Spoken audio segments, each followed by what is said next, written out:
showing. Going on this side. I guess that would work. Alright, greetings all, Shardvixen here. Making sure everything works. So I know I had said I was going to do Watchmen, but I have not read Watchmen in a very long time. And it's not a book that you could get through in like 15 minutes or so. It is literally a book that would take a little longer for me to go through it, so I could tell you about my favorite parts. I mean, Rorschach is one of my favorite characters in The Watchmen. He's a very sad character, and I would say he's pretty similar to Wolverine, but we'll do that another day. It's an interesting thing. I used to have the whole series, the original comic book series, like in the comic book form.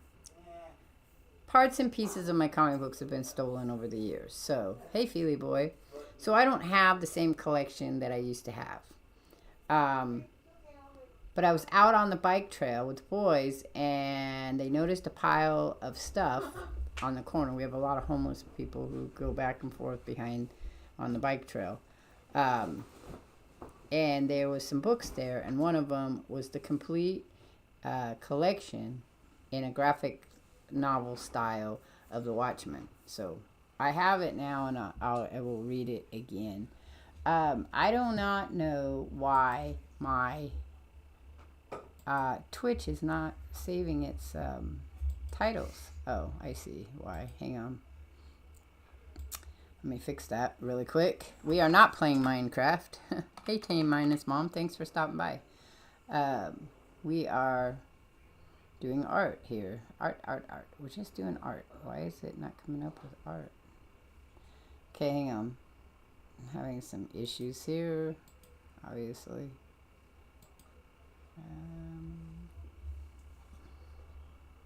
There it is. Art. Okay, so we should just be able to see art now, right? That's what we see on our thing, right? It says art. Yes. Okay. Hey, T minus mom. So we're talking about comic books. All right. So I showed you guys this one last time, but I didn't talk about it. And I got this book in 2022. I said they had the death of Wolverine, and I was like, I hadn't been reading comic books for quite a while, but I was kind of sad by that idea. Hang on just a second.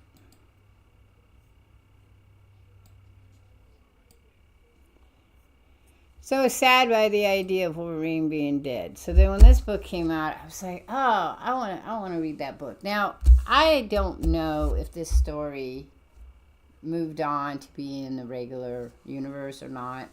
But it is an interesting story because you're inside his mind while he is moving through the events of the story. And you kind of can catch what's going on in the story quicker than he catches, of course, because that's how that works. But he's brought back by a mutant called Persona. And Persona owns this huge company. And what you find out is that Persona is a mutant who can animate the dead. So she can make zombies. But she can, as she talks about, she can make two types of zombies. She can make the zombies that look like the Walking Dead zombies. Or they're just like scuffling along, whatever. Or she can make them do things. And so she, in her mind's eye, decides that human beings are better off dead. Because they're peaceful. And she can make them do whatever she wants. So the whole story is about her bringing back Wolverine. And the first chapter, of course, it says, Wolverine, a great hero, selfless, strong, brave, an X-Men, an Avenger, a steadfast friend, an implacable enemy, he was dead. Now. And then he's not. Chapter 1, Hell. Now, there's another whole different story about Wolverine also coming back, and he becomes one of Apocalypse's four horsemen. He becomes Death, but you find out that one, I think, if I remember right, is just a clone of Wolverine. So they like to clone him a lot. So he comes to here, right? And he's like in some weird lab, but he doesn't know who he is. Like, he doesn't know who he is. And this guy, who's dead, says, no, they killed you. You're dead. And then he's like, doesn't seem like it. Here, water, calm down. I won't hurt you. And then he's like, you're not him. And he's like, I don't know who you're talking about, right? And then this guy figures it out that he doesn't have his memory. So he tells him that he needs to kill Persona. And him as well. Because, that's what he's going to end up. But then he gets attacked. The tiger's on fire. And he's all, get off me, Kitty. And he sees an image of Kitty Pryde. And the reason is because his memories are there inside him, but he can't access them. And so his memories are talking to him through the whole comic book, which is why I like it. It turned out to be a really good comic book. You have different people doing the artist and the stuff, images and stuff like that. But the story itself is a very interesting story because you have the different personas of Logan or Wolverine or James Howlett, however you want to see it, coming forth and saying things to him like, revenge, you can't let them get away with this. No one does something like this to you. And then over here you have Patch talking to him. Oh, maybe you just take back everything they stole from you. Lifetimes, buddy. They took lifetimes. And literally that's what happens. All of his memories have been stolen from him. And so he meets up with her and they take her son. And so she convinces Wolverine by telling him stories and stuff that he's Wolverine. These parts right here are in his brain. This is his memories. So this is the Berserker who goes bub, bub, bub. And then there's Persona. I wouldn't get too close, gorgeous. That guy's crazy. He's locked in a cell. What's he going to do? And then you see the things. You're all right. He can't get to you unless you let him out. Nothing in here gets out unless you let it. And then there's Storm in her 80s. There's Weapon X, Wolverine as when he's in the lab. There's Sabretooth. There's Cyclops. There's Darkin, his son. There's Lady Deathstrike.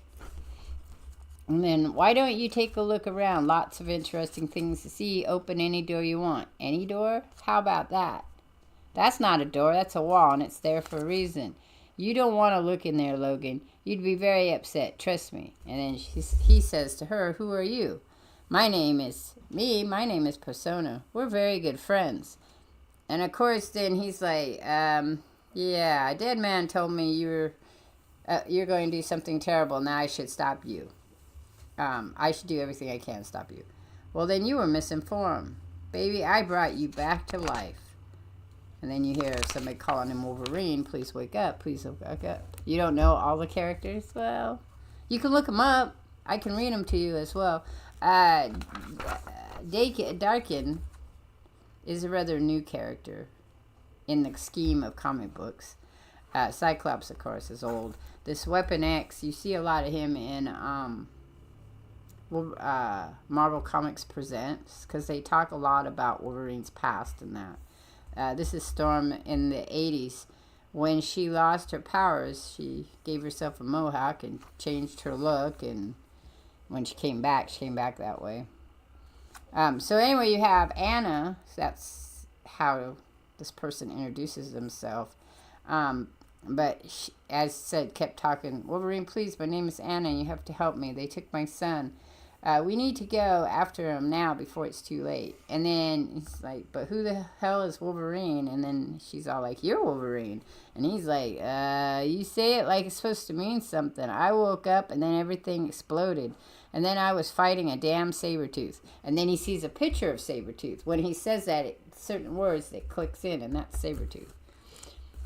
So, if you read the story, you get a sense, because it doesn't flow right, but it's purposely written that way. And it doesn't flow right because she's not real. I mean, she's real, but she's one of those dead people. And you find that out, you know. And then, so she's telling him about a story when she first seen him, which I'm pretty sure is a story from Australia when he goes against the cyborgs. But, I mean, it could be a different cyborg, too. He meets quite a few of them. And then this is his Weapon X outfit. So he keeps changing outfits. And it's odd because, to me, I feel like seems like we're more in his head than we think we are. But here you've got him opening locks and said, "Decide to let me out first, huh? Guess so. Word is, I'm a superhero." And then that's him in his blue and gold. "Yeah, hell yeah we are." And he calls him Wolverine, but he's still not calling himself Wolverine. So then, Storm lost her power in the 80s. Yeah, there's a storyline in the 80s. Let's look at it really quick here. Hang on. There's a storyline in the 80s in which it's really Rogue. So Rogue it's from the X-Men movie too, where they remember in the X-Men movie where the Angel goes to lose his powers and Rogue thinks, "Oh, that would be great if I could do that." Rogue is part of Mystic's thing, and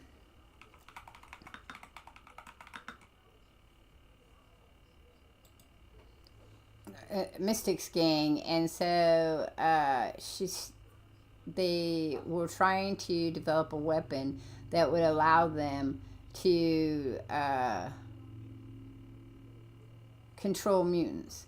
So it said, if you have Disney has X-Men 97, which is the remake of the old X-Men comic cartoons. It's a season 2, and they explore it in the season 2. But I can't remember what episode it is.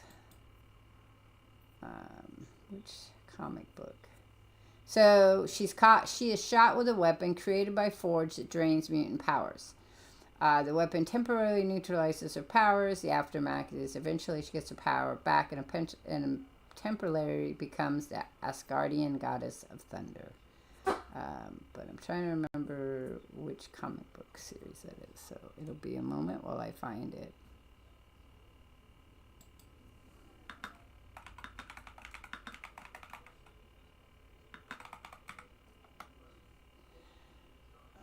So in 1984, it's Uncanny X-Men number 185. In the storyline, a government agent named Henry Ginch uses a neutralizer device created by the mutant inventor Forge to strip Rogue of her powers. Storm trying to protect Rogue.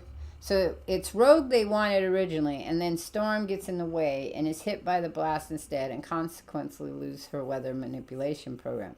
She finds out at the time that Forge, so she leaves the X-Men for a while. She adopts her punk rock look and begins a relationship with Forge, not realizing he's the one who created the thing at first. And then when she realizes it's him, she leaves him, and then she eventually regains her abilities in Uncanny X-Men number 226.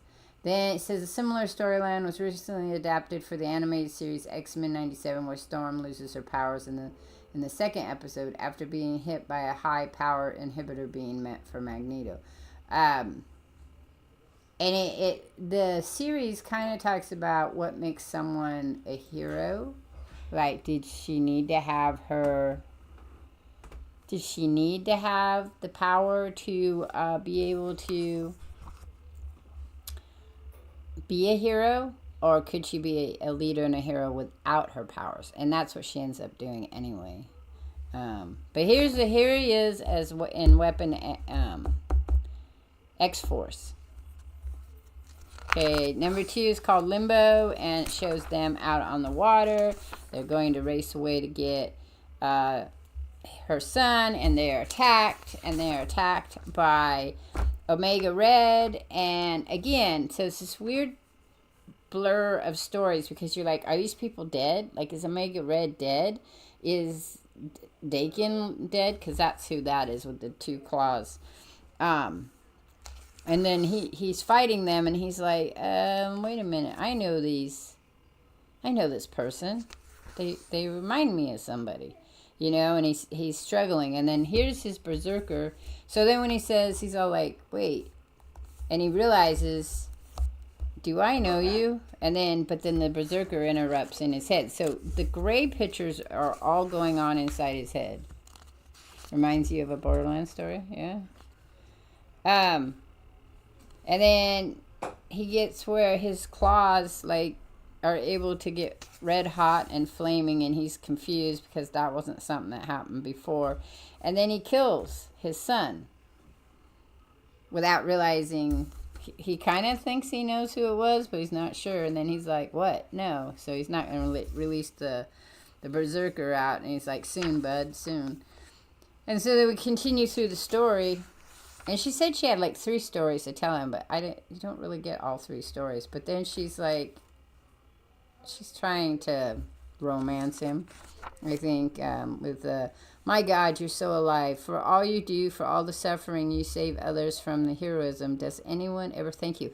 And I think for me in the story, I feel like she's trying to convince him of something, like make this connection to convince him of something, which doesn't feel real to me. It's like you really haven't time. But he's like, I don't remember Anna, but I know that's not why I do it. Yeah, like he doesn't do it to be worshipped or have people thing. And then intervene the X-Men. And so here are the X-Men of this story. And we have Jean Grey, we have Storm, Iceman, and Kitty Pryde, and Nightcrawler. And they're a little bit older, right? And Jean Grey's all like, I found Wolverine. And then, so now we're in purgatory, right? And so they're talking about him, and they think he's working on the bad guy's side. And they don't, but they had been warned by Persona not to ever come near Persona again, because you meet her in the real storyline, I guess. Or she will steal all the mutant children. She will kill them or steal them. All right. And so they're wandering around this city, and in the city, these people are all dead, but they don't know it yet. X-Men don't know it. He doesn't know it. And he doesn't remember the X-Men, so Persona makes him go fight the X-Men by puppeting Anna. And so he shows up, and then while he's in there, it's he meets another part of his story. It says, hey, those people you're about to fight, I can help you take them out. I know their powers and their weakness. They're damn strong, and it's 5-on-1, but I can help. Again, this person doesn't remember being Wolverine and doesn't know the connections here. Okay, first one you're going to run into, Nightcrawler. Best friends. Those two are best friends. Sounds like David's in this story. He's not. Persona is a different character. And he's like, Kurt, Logan, how is this possible? Because remember, to them, he died. And then so he fights him, and he uses the patterns that he knows. He's all, Nightcrawler has patterns, just like anyone. When he's tired, when he's acting on reflex, or maybe when he's got a lung full of tear gas, he falls back on them. Not sure he even realizes it. But you do. You noticed him years ago. Up, down, back, left, up again. So he almost gets him, but then he just knocks him out. You notice them and you memorize them, just in case. But he doesn't kill him, so... Right? And then Jean Grey. And you're always thinking that when he sees Jean Grey, which he's like, please stop this. And then the story is Jean Grey, telepath. You don't have to worry about that, but she's got telekinesis too. She's a real dangerous lady. Pretty, though. You need to get her while she's distracted. Use the gas for cover. Your healing factor means it'll barely affect you. Smells like chili cooking. That's all. Get close and take her. And then when she turns around, he sees the 3 different ways that he's known her in the past. As Marvel Girl, Logan. As Dark Phoenix, Logan. And then as in X Force. Logan. And then Iceman comes in and says, Logan, what the hell are you doing? Iceman, Bobby Drake, yeah. That's a tough one. He's got you in the deep freeze. And then they, again, talking about how he'll call in the others too, and that'll be that. Not sure you really got to play here. And then you hear the Berserker down there going, Bub. Right? He's all Bub. And then Patch is all, you want to be real careful, fella. That's the Berserker. He ain't known for his restraint. Shark and Bloody Water's that one. But he's trying to deal with Iceman. And so he's all like, I'm not just going to lay down and die. Not again. And, you know, the Berserker's like, yeah. We're going to go for it. We're going to go for it. And Iceman's just trying to tell him, calm down. And then he opens the memory up. And that's where Berserker kills out in the head. He stabs the now Wolverine.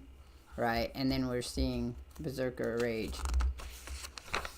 And then we're in Judgment. And then this is where the story is really weird, because he's in the hospital, right? And he's like, who are you? Why am I here? And he's like, well, you went crazy and we had to lock you up. And he's like, Wild? What do you mean, Wild? And he says, you don't remember? And he says, I remember the start of the fight and those people, because she told him that the X-Men worked for... worked for Persona. So that's why he went to fight him. And then he's like, all I remember is Ice. And it says, well, you won. You sent him running. And then he's like, what happened? And it's like, it came at a cost. And he's like, I did this? And it's, no, they did. The Weather Witch and the rest. They choose to come here. They knew the consequences and they came anyway.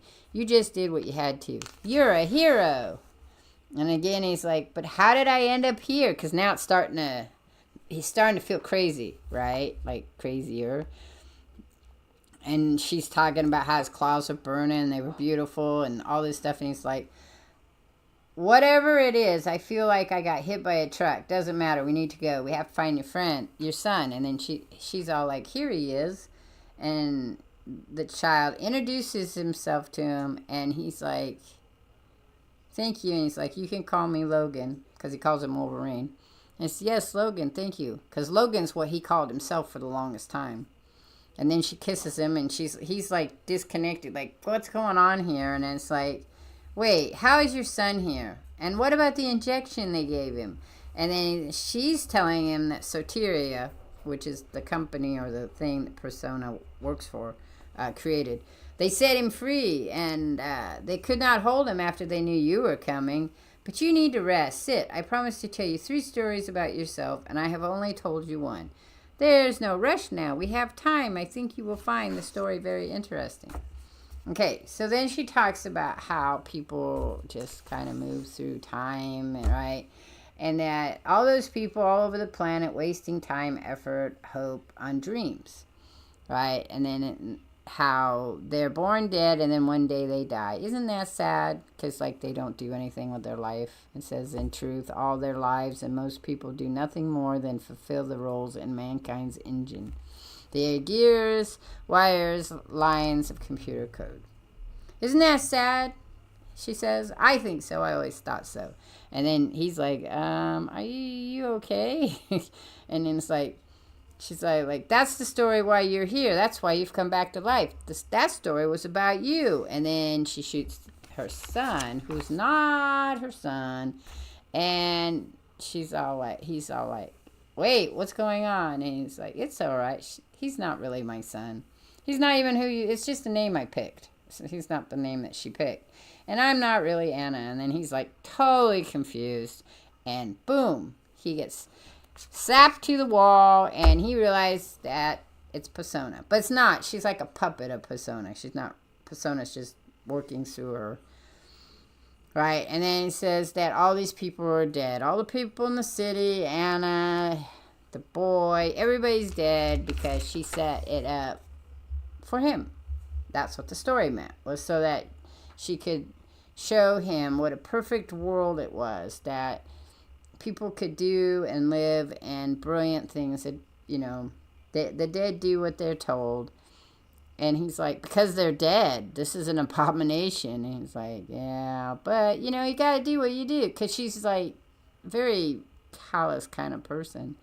And then some of your best friends in the world, because he fought him and said, well, maybe not anymore because he sliced. You did cut one of them in half. And then says the Weather Witch came in and helped the Iceman, kept him alive as far as I know. The telepath was distracted enough by his agony that a missile from one of the helicopters got through her shields. And then it was Kitty Pryde that picked everybody up and they left, but because he was berserking and he wasn't there, he starts killing all the dead people. And so she invites him to come find her. And then everybody's turned off. And so her brother, who is also dead apparently, takes him and they go to space. And this is called heaven. And when he gets to space, we see another different look of him. And she goes on about her rantings. She has all these brilliant people working for her to create the best world ever for everyone. She saw, like, I weaponized resurrecting anyone with powers, anyone I could use. If they were dead, they were mine. Prism and Omega Red, many others. Even your son, Dakin. You might remember you set him on fire, but don't worry, he didn't feel a thing. And you were my favorite. And so he's like, no, you didn't do that to me. No, of course I did, Logan. You are the third story. You were dead. You were mine. And you were the best of them. You are the Wolverine. You can hunt. You can kill anything. And I couldn't have done this without you. So what she's suggesting is that he went through and helped her create this world, but he doesn't remember. You haven't seen this comic book before? No, it's a graphic novel from 2022. What did you make me do down there? Nothing that you didn't do when you were alive. Believe me, you might not remember, but I do, and so does the world. Wolverine is a hero, but he is also a monster. And so that is that weirdness about Wolverine, is that he's a killer, but he also saves people. He is on that, like that idea of the Punisher and some other heroes, in that they do the bad things, because sometimes the bad things are the only way you're going to stop. And then you have the other side of the story, is that if you become like them, are you not just as bad? Killing bad people bad? I guess is what the question comes to. So then she poisons him because he doesn't want to play the game with her, and throws him out in space. And then he crawls across the space thing and finds all the scientists.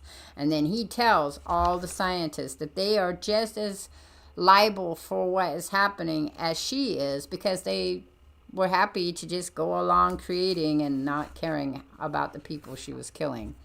So he makes them shut down all the satellites. And then it's each one of the memories are all like, let me out, I can help you. That's Patch. Choose me, soldier. You need someone watching your back. That's when he was in the military. I'm the one you need. I have the killer instinct. That's him in his original brown and yellow outfit. Then you have when he was Weapon X. And then you have the Berserker. And so he's trying to fight through, and the Berserker's all, let me out, you need me. And then it shows him opening all the cages in his mind except the Berserker. He lets them all out, all the Wolverines, every single one that's his lifetimes of Wolverine, except the Berserker. And it says, you think you can just walk away from me? You're a fool if you think you're done with me. I'm still here. I'll always be here. And it says, then he tells the one guy, the brother, Zargus, I just remembered about 1,000 fights I'd been in. 10,000. Guess how many I lost? And then they have a fight. And he takes out his eyes, which is the eyes that she controlled with. And then she pops in again and tells him, don't do this, Logan. Don't stop me. This needs to happen. They're in hell. Don't you see? You're trapping all of humanity in hell they built for themselves. You're not saving them. You're damning them. And then we get the famous schnick. And it says, if you do this, if you survive, I'll never let you rest. Everyone you meet, won't know if they're alive or if they're me. So you'll haunt me like a ghost. What's one more? Because he's always haunted with ghosts. And then it shows the satellite falling down. Singapore, Tokyo, Hawaii. And him riding the outside of it. Right? It's getting fried. And then he lands in the water. And he pops up, completely crispy, and he says, please tell me you got some beer. And then it shows him in New York City. And he shows up at Xavier's Institute for Mutant Education and Outreach. And he rings the doorbell. Because they'll always take him back. And they have to work out. So there's the blue and gold outfit. There's another image of him. Here's the brown, and this is the original Wolverine outfit. The brown and orange. It says, welcome home, Logan. So all the mutants are hanging out. That's Rogue. Nightcrawler, Colossus. Jean Grey, Storm. I'm pretty sure that's Cape Pride, but can't be positive. I like this one. These are one of my favorites. When they make them, they look like the little X-Babies. I'll have to find the X-Baby stuff and pull it out. Here's him. Again, here's him from the Apocalypse Age. Another brown and yellow. This is the, I can't remember which one that one is. I have pictures of that one. That's the original one when he fights Hulk. This is Savage Land. This is Patch. Patch is when he's in Singapore and he has left the X-Men for a while. This is Weapon X. This is the, X-Force. And then this is, I would say, it looks like when they're in the X-Men 97. And then we just have another gallery of more pictures of Logan and Wolverine. There he is fighting Nightcrawler. There's Sabretooth. It's Ghost Rider. Here's all his memories behind him. His most prominent ones. Here's him with the ninjas. There's him on a motorcycle. That one's pretty cool with his glowing things. And then these are the concept pictures that you always get with graphic novels. So, if you have a chance, Barnes & Nobles carries a lot of these. If you have a chance, you should go and read them. Alright, so now we're going to do Legos. I hope you guys enjoyed that. Some of my favorite Wolverine stories.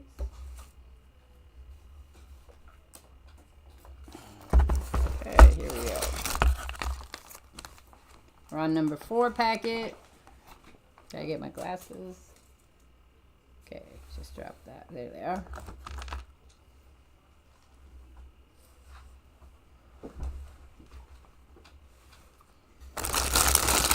Maybe if it's time we'll get to number 5. I'm gonna only hurt.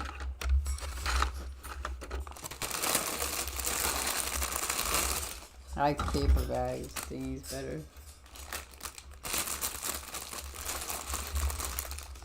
I'll try to find the X-Babies. They're so cute and fun. Not everybody likes them though. But they are a cute, fun kind of read. I have a couple of graphic novels of them. Also some of them.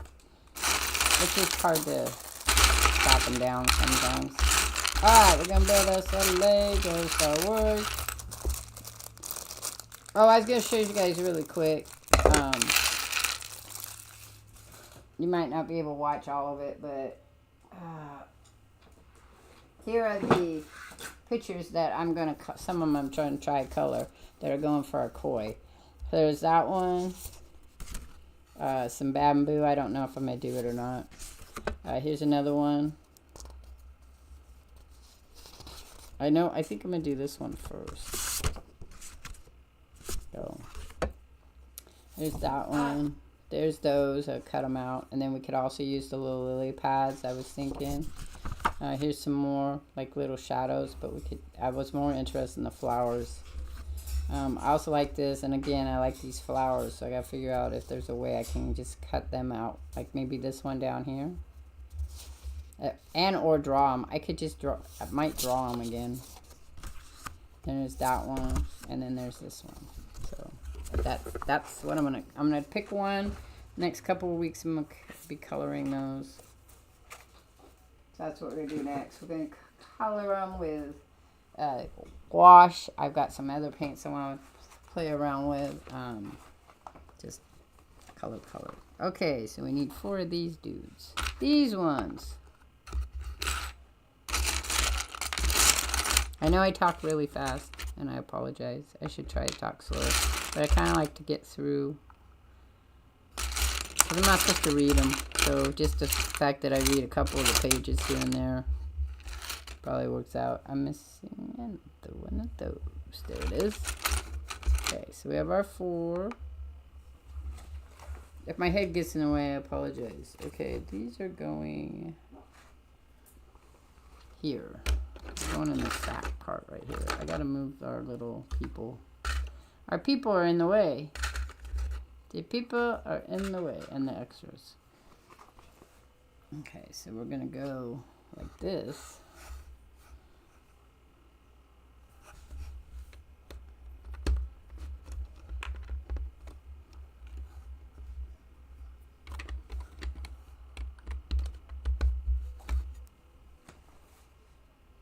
Right. I have to turn this around. It's going to make it easier for me to see it. Turn it around.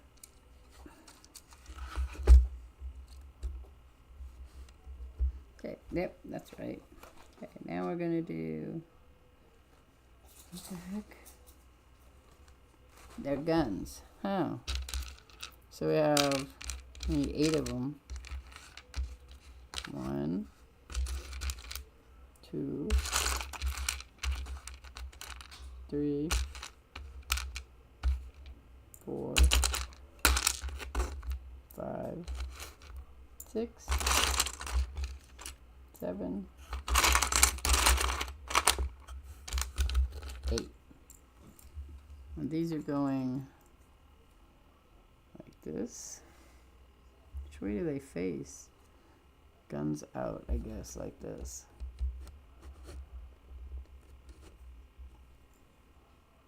Handles out. I meant not guns out, but handles out. Handles out. They're gonna piss me off because they're not gonna go in there nicely. And when I'm building it, they're gonna knock. Yep, they're gonna knock off. And my fingers are always. I have fat fingers, I think. We'll try it. I don't know if it's gonna work. And please.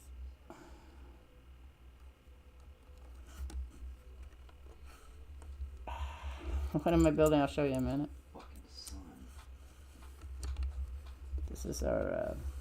We've been working on. This is the one I was supposed to work. Supposed to work with my grandson, but he doesn't have patience to work on it the same every night, you know, or every. But let me do this first, and then I'll show you what it's going to look like. Okay.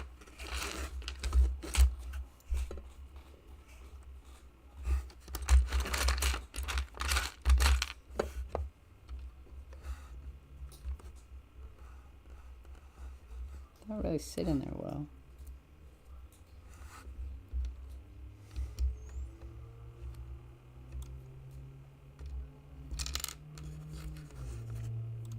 Do you guys like Star Wars? Are you a Star Wars fan? I'm not like a mad Star Wars fan like Roger and my grandson. I like the movies. Roger don't like the last 3 movies. He thought they were a ruined story. Very opinionated is Roger. Not really into all art is good art. Even bad art. Okay, so this is what we're making. This is, I don't know what it is. That would be my grandson could tell you what it was. Or Roger could probably tell you what it was. So if you're a Star Wars fan, you could tell me what it was. Okay, so we need 2. 2 of these. And then 2 of these. When he gets up, I'll ask him. Like when he is going out for a cigarette again. Okay, so we're gonna go.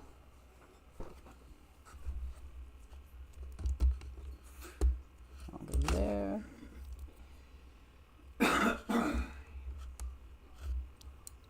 And this goes there. I can't remember how many. I don't think it says how many pieces on the thing, and I don't have the container anymore. Hey, Roger. Huh? Come here for a minute. What are you? I know you're getting up, so. What's up? What is this? Says a troop transport. Okay, that's what we're making, a troop transport. Yeah. And because Walt wants to know why you don't like the last 3 movies of Star Wars. Disney. Because they're made by Disney. Well, they didn't even follow the... They completely destroyed the story. That's not how it was supposed to go at all. I told you, he's an avid Star Wars fan. I think I was supposed to have 2 more of those. I was, and I didn't put them in the right spot. Okay, where did these go? Here. Roger doesn't like Disney. There has been many of...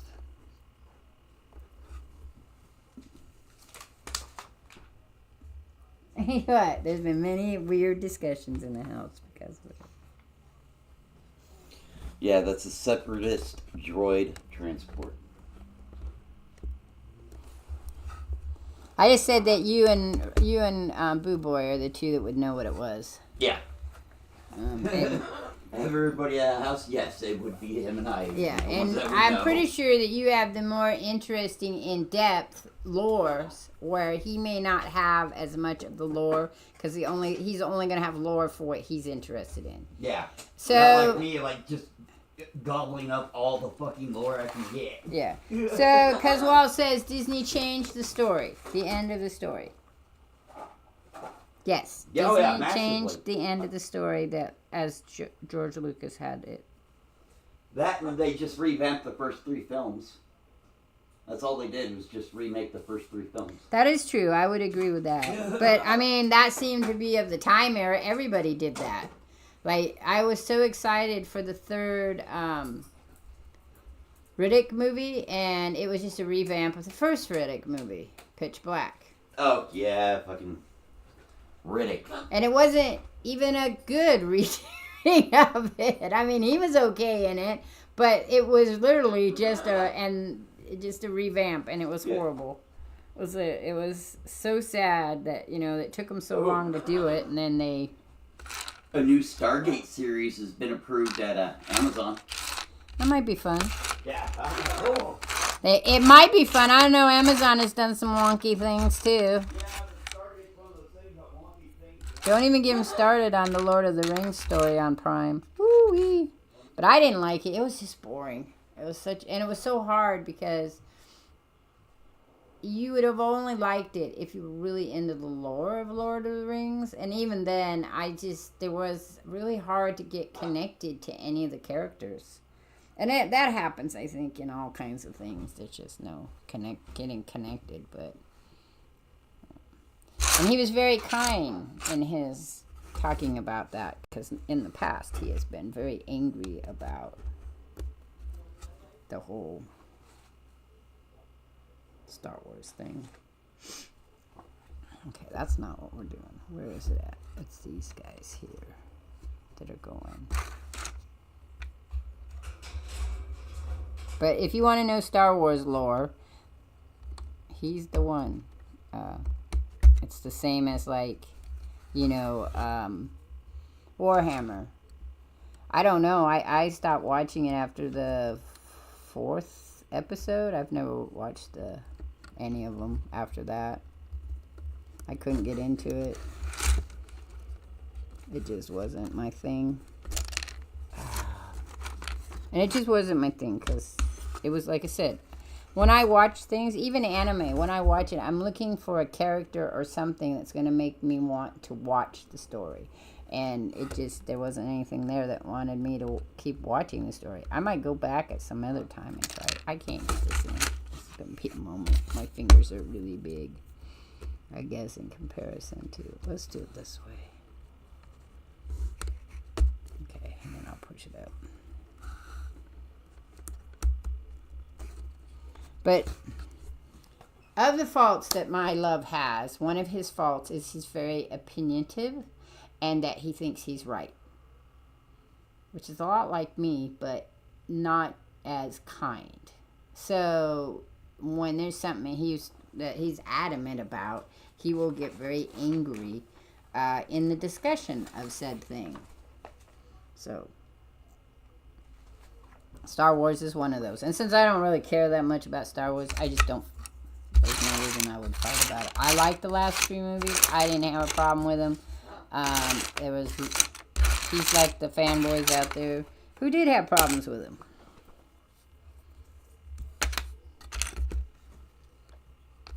I don't think he liked the idea of Rey either. A lot of people didn't like the idea of a female Jedi.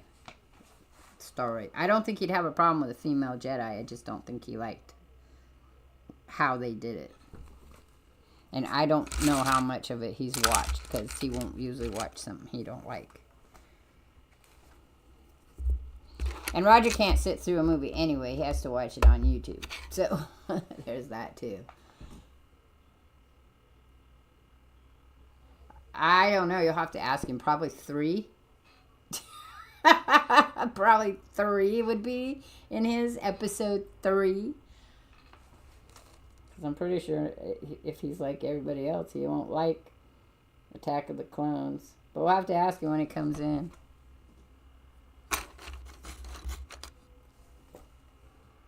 Okay, you know. We all have our bad and good sides. That's Roger's bad and good sides is he does not like adaptations of things, and he wants them to stick exactly to the way they are. So if they don't, then he don't want nothing to do with them. So I'm amazed that he's excited about the Stargate one. The Rogue One, I liked Rogue One. I don't know if he liked Rogue One. You like some parts in episode 2 of Star Wars? Yeah. I wasn't partial. See, if I had a choice, I didn't really like watching Anakin as a child. It makes sense, but I just wasn't all that. And even though the guy who played Anakin did it well, it's just all you got was teenage cringiness out of it. For me. That's just me, though. He did a good job of it. You know, but the show of Moss Eisley, yeah. I liked, but I would, like I said, I'm not that connected to them. I'm not that connected to the X-Men. I'm probably more connected to the X-Men movies than I am to the Star Wars movies. And I'm not that connected to the X-Men movies or the Wolverine movies because I'm not that kind of a person. What I am is a person that watches and sees how well it entertained me. If it entertained me, I'm fine with it. I don't care if it followed the storyline or didn't. So like any of the Disney Marvel movies, as long as I was entertained, I don't really care if they followed the character correctly. Now that we'll have big discussions in my house about whether they followed the character correctly and how I felt about it. But in the scheme of things, I don't own the comic books. I don't own the characters. They're not my characters. They are somebody else's characters. And if they allowed the companies to do the adaptations, then that's on them. And I think George Lucas only got a wham wham moment after his fans were having a wham wham moment. But that's just me. That's just how I see things. That's not exactly how things could be or not be. We all have our favorite things, but I am not like, I don't have, the originals are not a Bible for me. I don't, I read comic books. In comic books, they change characters all the time. They change characters, they change scenery, they change gender, they change everything. So, it's you get used to it after a while. You either like it or you don't. And there's people that get mad about it. There's protests that go on about comic books. Not so much anymore, but when they first started changing things up, they were a little peeved by them. That's just me.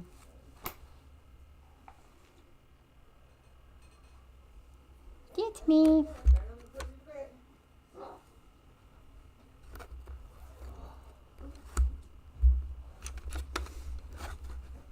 Okay, so, because Walt wants to know what was the last, in your opinion, what was the last best Star Wars movie? I told him probably episode 6. Yeah. I was right. Yeah, Not 3, much. 6. I always get them backwards because the first 3 that came out were actually 4, 5, and 6. So I'm pretty sure that the best movies for him were 4, 5, and 6. Right? I can't hear you, so. What'd you say, honey? I'm talking the original cuts to the first 3. Not after all George Lucas fucking decided to go back every fucking decade and add more and more shit to them.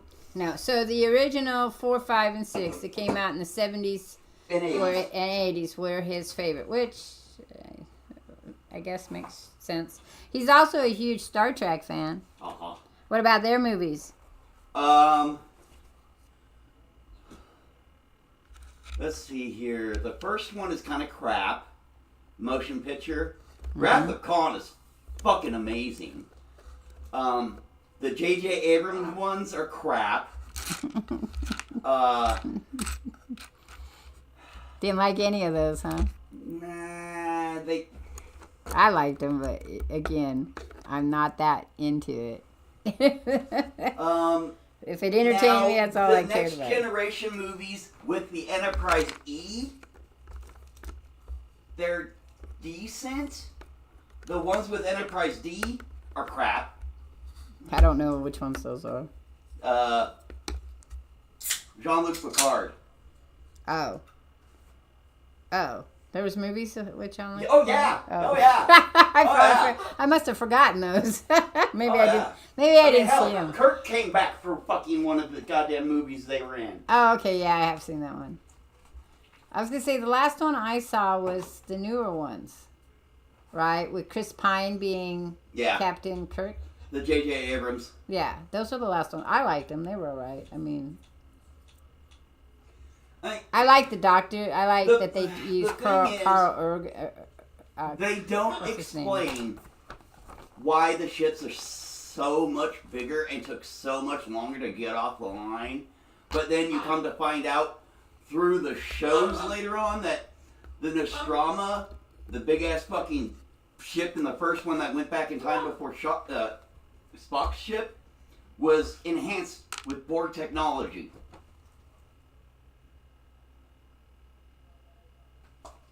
As we all say, cool, cool, cool. Nah. So, but yes. So as I said, there isn't much that Roger's like a little old man who's stuck in his things he likes, and that's it. He doesn't really like to go past that.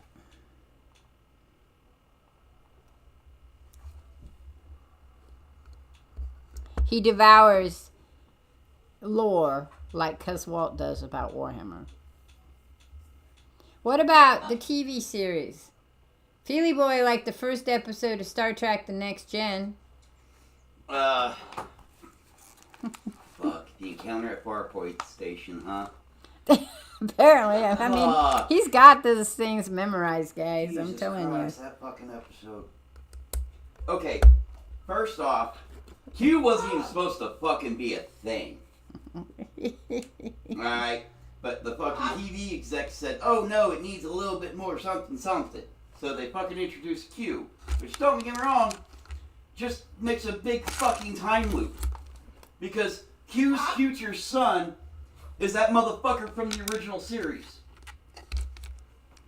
Okay. Oh. Told you guys. Told you. Anything that he watches or knows, he's got a thing. So, but don't let it mean the way that you judge Roger, though. You know, I didn't let it be the way I judged him. Lucky him. I like adaptations. I like to see what people do with stories. I am a huge fan of that. I'm all for people adapting them. Just don't make them shit. Well, I mean, there's no. The thing is that they didn't think they were shit. It's just you that thinks they're shit. Maybe there's other people out there that like them. Let's put it this way: the J.J. Abrams Star Trek movies have been officially canceled. No more will ever be produced because of how badly they actually did. In the movies? Yeah. Because all the fanboys were upset about them? Pretty fucking much. You make Star Trek like Star Wars. That just goes in a fucking circle. Because Star Wars was made to be kind of like the opposite of Star Trek. But then Star Trek turned into fucking Star Wars, and Jesus. Well, I think because in the end, here's what I always say about shows and things. In the end, it's about money. It's not about, they say it's about the artistic stuff, but it's not about the art. It's about the money in the end, because that's who's putting the money in to make the art. Feely Boy said he didn't know that he had a son, Q. I didn't know Q had a son either. Yeah, he has a son with another fellow Q in Star Trek Voyager. Oh. And Captain Janeway is technically that Q's godmother. Oh. Because the only reason Q had a child with the other Q is because Janeway wouldn't have a child with Q. Okay. Yeah. Don't know these things. All the things we learn. I'm telling you, you want to know about it, you have to ask Long Roger. I have tried to get him to do like Legos with me or something, and then we could have these discussions, and people would be like, wow, where's that all in your head? Fuck, I wish it wasn't. I know you do, honey. We could do Warhammer. You know, I know stuff quite about a bit it. about Warhammer, but Warhammer's a new hobby, so I'm not up to my fucking forehead and lore yet. But you will get there probably. Yeah, I will. Okay, it goes right here. That doesn't mean I don't know a decent chunk of lore about Warhammer. No. So, I'm just saying, anything, like I told Cuz Walt, but I'm going to do it anyway, I told him not to ask you about the Lord of the Rings Prime TV show. You should see his face. I want to know whose dumbass motherfucker came up with it, because I want to put a bullet in their brain. Yep. And then the dumbass motherfucker who approved it needs to have a bullet put in his fucking brain. That is Long Roger's, in the end, Roger's way of dealing with the world is just kill everyone. Start over. Yes, it is. It's a good thing. I love him now. I am doing the main thing for the universe. Humanity needs to fucking disappear from it. Which is probably why we don't have a YouTube channel. Yeah, Long most likely. Roger. We'd get kicked from Twitch, and we'd get kicked from YouTube over and over again. I don't know about Twitch. YouTube would probably get some censor stuff going on. They'd be all like, he can't say that. He can't say that. He's going to anyway. And he'd be all like, fuck yes I can. Feely Boy says Janeway was a great captain, was a decent captain. We'll ask him when he gets back. He's been very kind for you guys. He's been very loud in the past to me about things because I don't agree with him, and he's like, argh. But we are arguing on two different ways, because I'm arguing that it's art, and that art can be good or bad and still be art, and people out there can still enjoy it, I mean, if you like, I like the newer Star Trek. I thought it kind of gave a different viewpoint about it. And I think it was more to the time era as now, not the time era of when it was written before. But I also think that they spent the money and did the stuff about money. Transformers, we could talk about Transformers. He knows those too. Probably more than I do. Roger's a big nerd. A violent fanboy is Roger. He's lucky I love him. Hey. What? Feely Boy he says that Janeway was a decent captain. Other than the fact that she fucking stranded them all there? Well, that was just so that there'd be a story, honey. Well, yes, I get that. But still, any fucking captain with their fucking salt could say, fuck that unknown culture, we're going the fuck home. But that wouldn't have much of a story now, would it?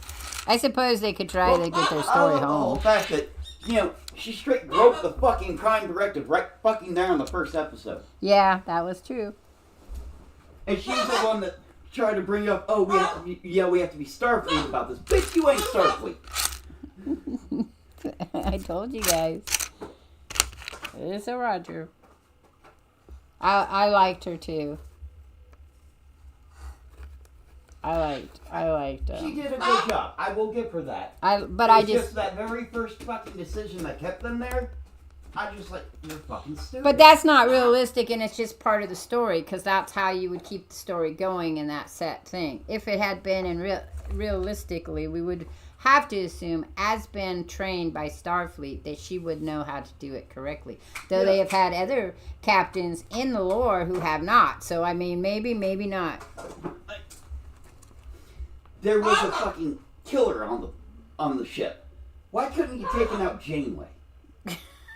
Because they needed their captain. Nah, their Chakotay, at least he was fucking decent. So if you are closely tied to any of these series, I apologize if in some way he has hurt your feelings, because he doesn't hurt mine. I'll say, no, I don't agree with you, and then he'll be like, ah. Roger doesn't like it when you don't agree with him. He just learns to deal with me. He's a very kind man. But he's very opinionated.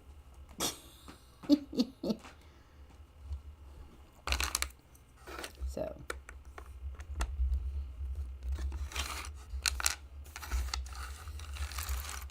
Well, that's the thing, Feely Boy, is that if she hadn't made the choices that she made, there wouldn't be a story. And that's what people have to remember about stories, is that sometimes the things that we would do or the way other people would be is not how it's going to be in a story, because there would be no story. It was like when I took fictional writing, I took a class on fictional writing because I have all these ideas in my head and I wanted to know how to bring them forth. And one of the things that they said is that you always have to have an event going on. And sometimes what happens is the event can be really silly. Like it wouldn't be how other people would deal with something, or most people would deal with something. But you have to get people empathetic towards the characters to make the event make sense. And a lot of comic books are like that, because there's a lot of things in comic books that I just say, well, what the hell do they do that for? They've got all this power, they could just do this, but they don't do it that way because it wouldn't make a story. Also, another thing in fiction that says people don't really like happy stories. There has to be strife in the story at some point in time. I've written a couple of happy stories. And right, it's really hard to write about happy stories. That's why they always end with happily ever after, because what would be the point after that?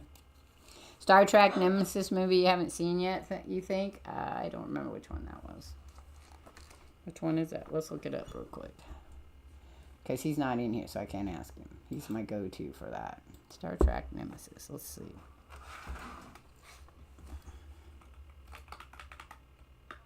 Let's see the Star Trek movies.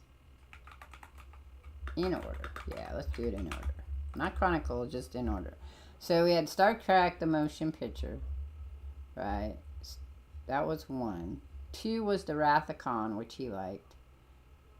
3 was, I think, The Search for Spock. 4 was The Voyage Home. 5 was The Final Frontier. Which one is that one? I don't know which one. Whatever one had the whales in, I know I saw that. I've seen these all. I just don't remember it. 6 was The Undiscovered Country. Right? And then, what was after that? What's the, okay, wait. Then we have and then there was The Undiscovered Country in 1991. Then, the Next Generation films was Star Trek Generations, 1994, Star Trek First Contact, 1996, Star Trek Insurrection, 1998, and Star Trek Nemesis, 2002. Then the reboot, Kelvin Timeline, was Star Trek 2009, Star Trek Into Darkness, and Star Trek Beyond. See, I like those 3. Those were the ones I liked. I like the ones from the 80s, too. I mean, I seen them, so...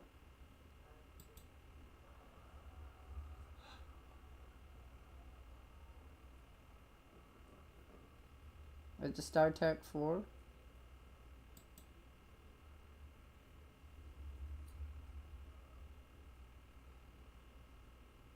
So I don't know if he knows this, but it says apparently there is a Star Trek 4 to come out. And that was in September 2025. So, oh, no, 2 weeks ago. So he is correct. It's finally over. Star Trek's Kelvin Timeline shelved. There's a YouTube channel, a YouTube statement on it. So he's correct. He has the newest information. So there you go. But I never watched any of the Star Trek after. I watched some of the ones with Jean-Luc. But I didn't watch with Stuart Patrick. I didn't watch the ones with what's his name from Quantum Leap there. Kevin, what's his name? I didn't watch any of those. So there you go. There we go. There we go. It's 46 degrees outside. Well, it's warmer than it was the last couple of days. Alright, so where are we at here? We need these ones here. I'm going to go right there. Right, am I right? Am I right? Am I right? Oh no, I did a boo-boo. That doesn't go first. This one goes first. Where'd it go?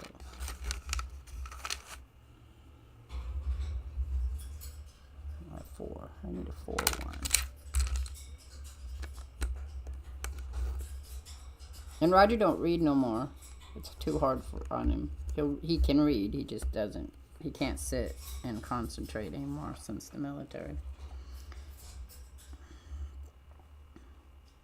So all the stuff he watches comes from YouTube.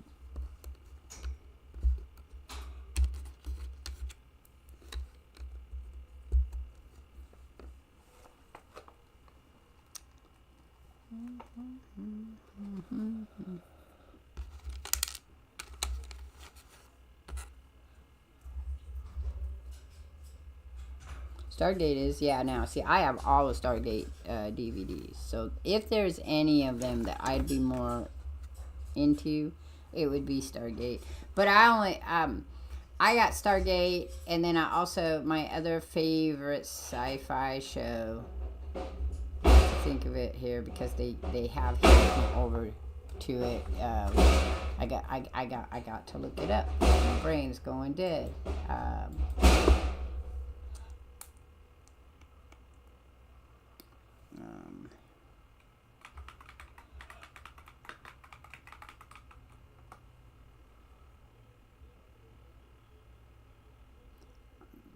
I like the movies. I like Stargate movies. I like the Stargate TV show. I'm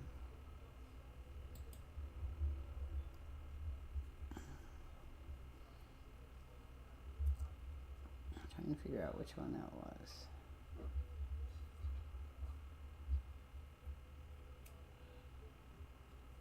Why can't I think of the name of it? I can't think of the name of it.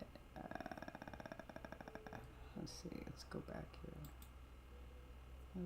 You know who I can figure out? It's by, I know her name, Claudia Black. So Claudia Black played in both, was in both Stargate and, and Ben Browder. So Ben Browder and Claudia Black being cast on Stargate was a good choice and helped make season 9 and 10 more entertaining. So they were there, but they were in Farscape, which is my absolute, besides Stargate, Farscape was my absolute favorite. And there are movies to that too. So, you watched Resident Alien and thought it was hilarious? I saw bits of that. Yep. It is pretty funny. But if we're talking about older sci-fi, Stargate and I mean I've seen the original Star Treks when they came out as reruns in the 70s and 80s, but and then Firefly, Firefly also. I have the DVD for Firefly, all of Stargate, and all of Farscape. Those are mine. I like those. Claudia Black was the chick. One of her first shows was Pitch Black.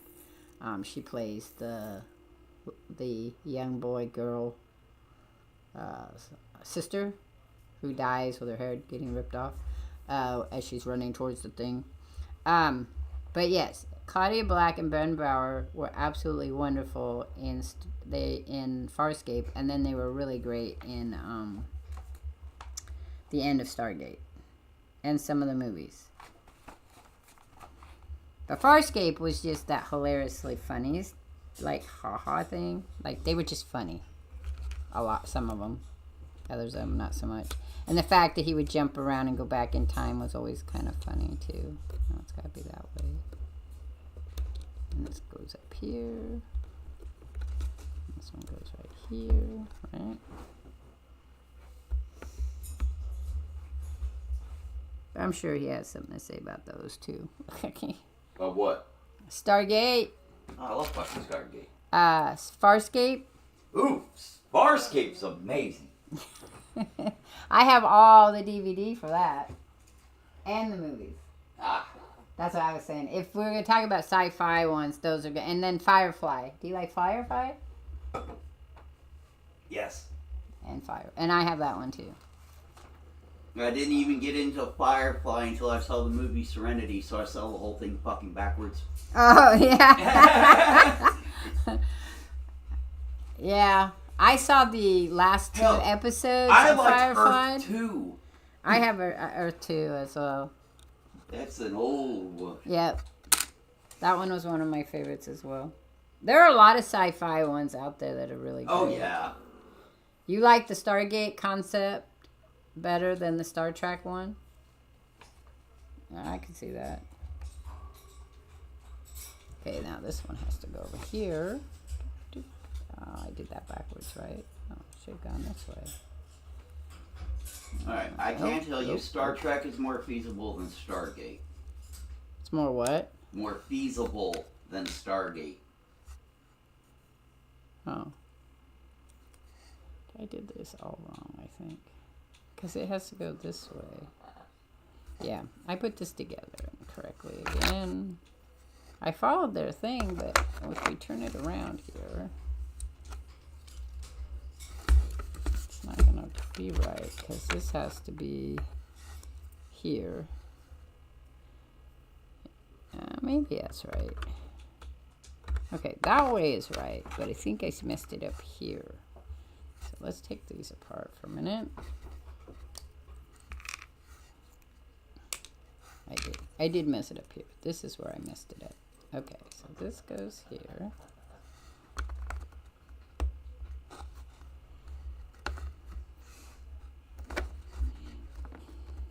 But if you get a chance, watch Farscape. I think Sci-Fi plays it every once in a while. Farscape is just hilarious. If you liked Firefly, you'll love Farscape. They're kind of similar in that aspect.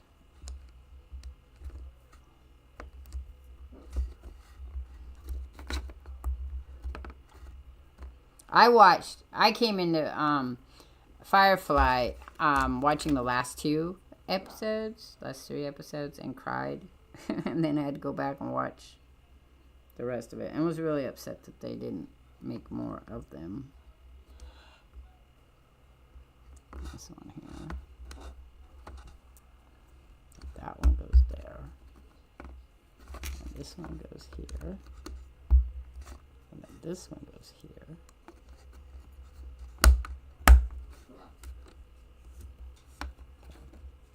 These go.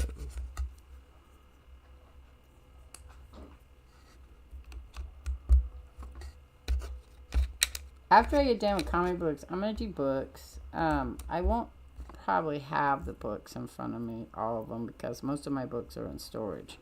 So I will try to print out pictures of said books. Does it go that way? This one's wrong, then. Okay, how did this go?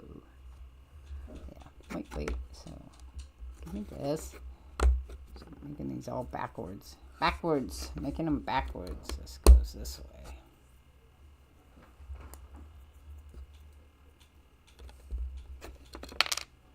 And a lot of that, we're going to talk about a lot of sci-fi books. I have huge sci-fi stories that I love. Okay, so there's that. Now what am I doing here? Oh, I have to put... I did it again. No, I got it right. Okay. So that should be all done. Now it goes on here. Like this. There we go. Okay. Did it right this time. Whew. Woo. Tomb Raider stuff. I have the movies. Is that what you're talking about? Tomb Raider the movies? I've seen all the Tomb Raider movies. I played all the Tomb Raider games. I had some Tomb Raider comic books a long time ago. Don't have them now, but... What's this one? 1, 2, 3, 4. Yep. Okay, so where's this one going? Across here. It's going to be really hard to get this in there. Ah, there we go. Does this still work? Yep, it works. Cool.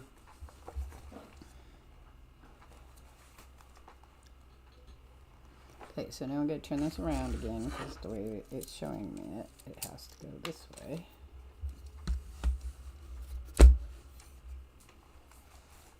Oh, our guns are falling off. I told you they would.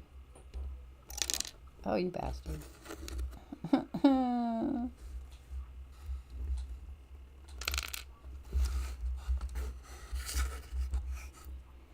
I mean, there's movies that both him and I like. One of them, of course, is a classic cult movie, which would be Big Trouble in Little China. And it was the movie we sat and watched, the one and only movie we sat and watched together, I think. When did they do when did they do the comics? I don't know when they did the comics. Probably the 1990s. Let's look.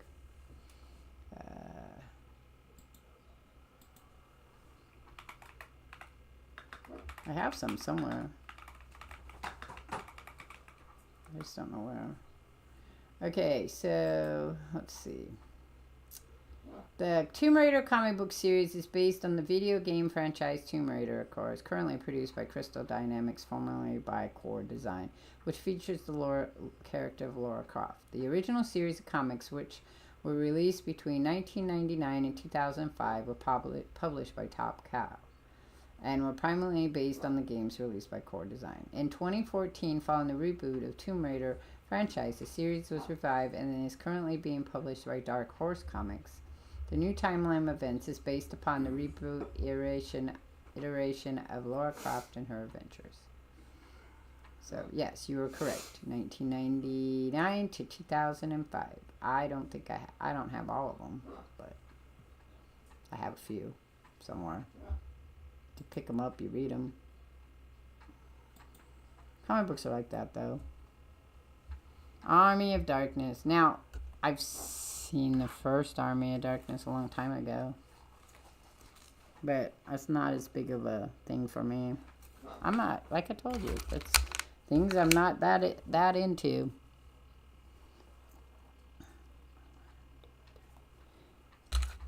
Roger might be more of that. Army of Darkness.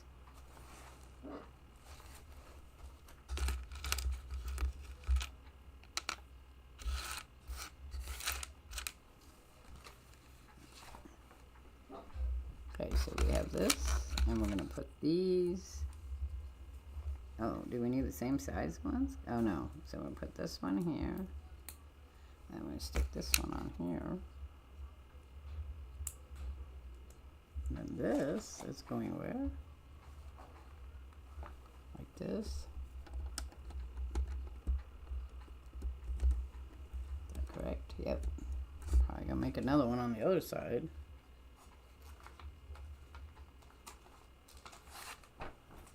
They have an Army of Darkness game, though. Remember, we looked at it.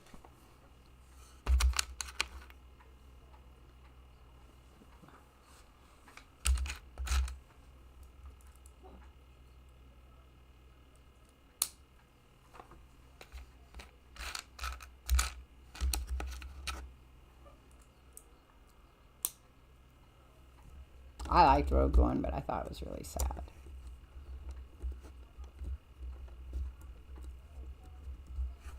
Okay, there we go. That's how that's going. Alright, now we're going to the next one. We need 3 of the little duties. These guys. Yep.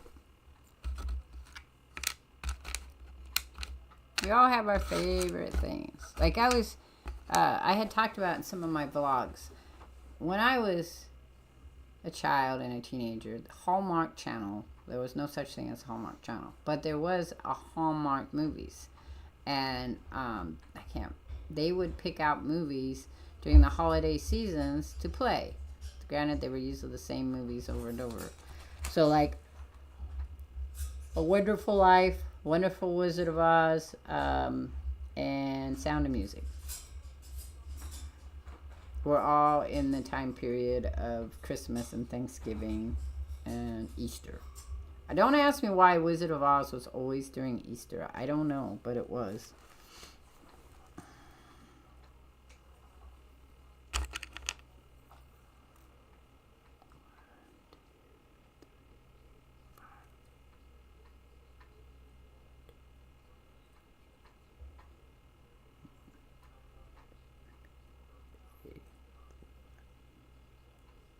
And I would always end up watching it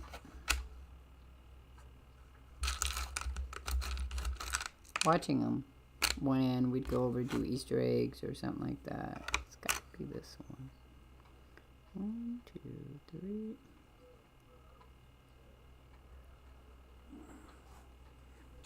Five. Is it not these? Because I don't. Do we have another set? 1, 2, 3, 4. No. 1, 2, 3, 4, 5. It's that. I was right. It was those. And then 2 of the.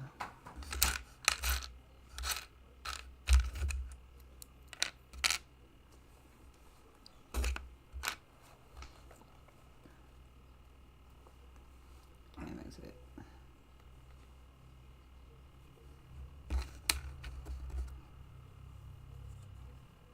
No. Okay, I think it's going to go this way.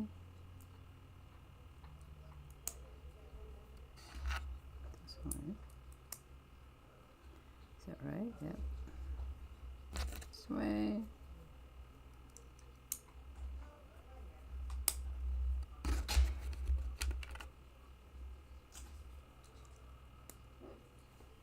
I'm reading The Wizard of Oz to the boys so that we talk about stories, because otherwise they'd never watch them.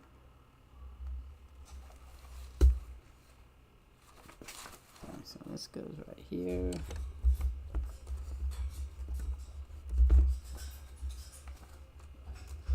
There we go. Gotta do the next one, which I'm pretty sure it's the same thing.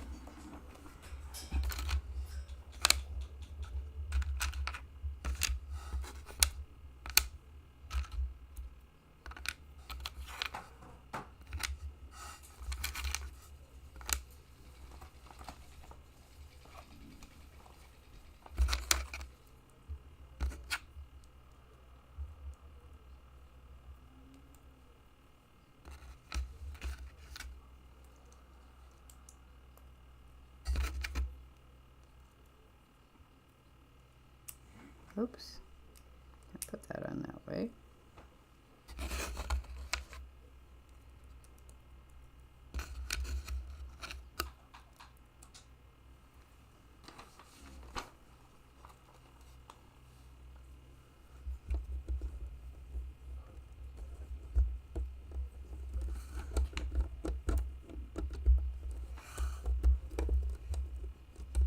Alright, there we go.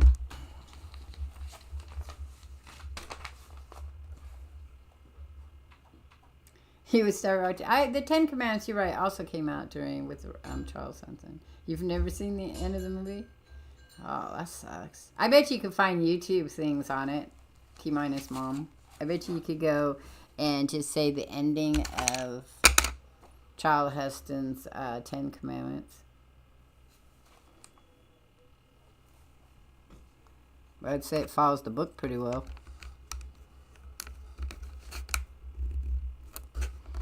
I always remember of that movie, I think. The only thing I remember about that is the parting of the water. And maybe the slaves in the pyramid. But I can't be positive about that.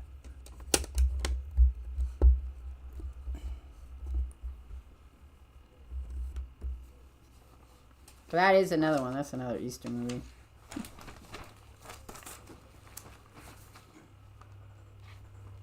It's weird that when you think about TV now and TV then.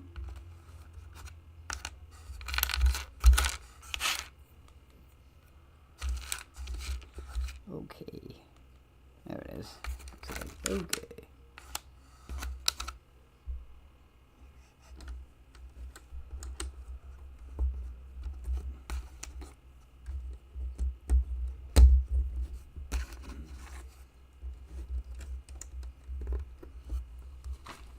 It's like my dad's favorite actress was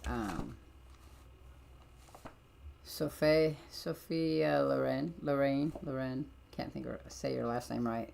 And we'd watch a lot of movies, and there was the one where she was Caveman. I think it is. She's in that one. I think. I'm not positive about that. I think she starred in that one. But I know we'd watch a lot of movies with her in it.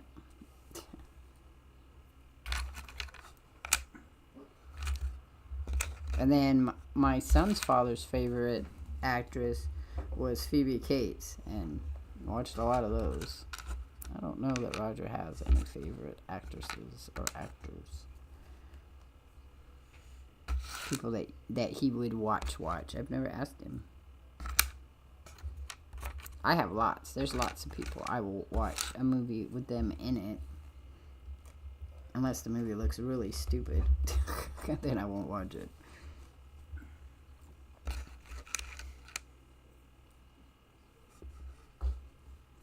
So I'm going to put it.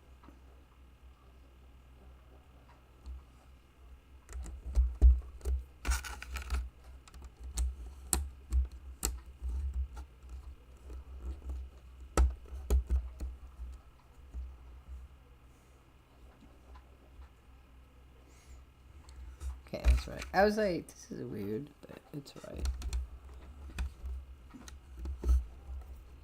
Your niece is named after? Oh, somebody also thought she was a favorite actress. I think she was in that movie. I'm going to look. I think that's the one I'm thinking of. Otherwise it was The Land Before Time or something like that. The 1981 film No, she wasn't the one. So that wasn't the movie that we watched. We watched a lot of The Caveman, but it's Shirley Long is the one that's in that one. Because that one's hilariously funny, haha. But I think it's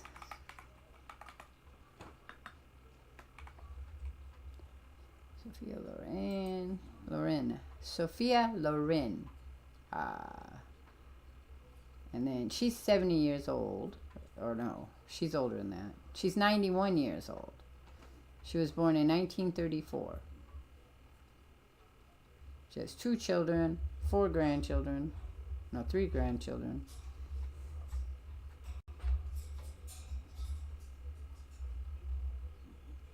And she's 91 years old right now. But I think she was in, there was this movie that my dad just absolutely loved, besides Grumpy Old Man. She loved that one too, but there was something else that she was in that he just made us watch all the freaking time.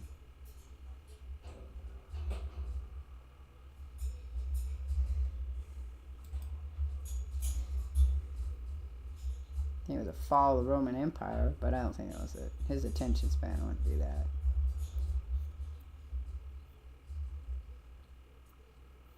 Maybe it was yesterday, today, and tomorrow.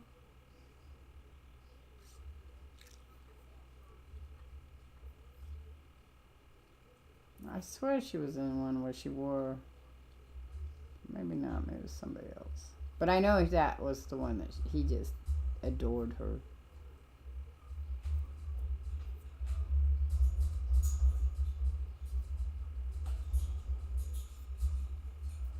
But it would be some of her earlier ones, like from the 1950s. The Voyage. Maybe it was The Voyage that he liked. That he would make us watch it over and over and over again. Yeah, that's one of them, with Richard Burton in it. Which was fine, because I liked Richard Burton. But, I mean, it was like, why are we watching this movie continuously?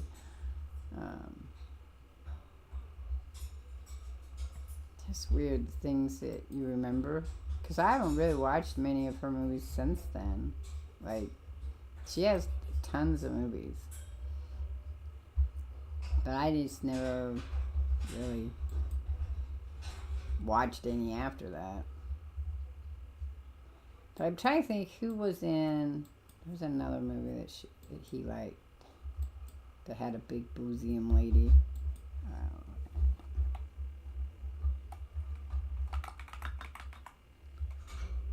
The Land Time Forgot, I think, is the one.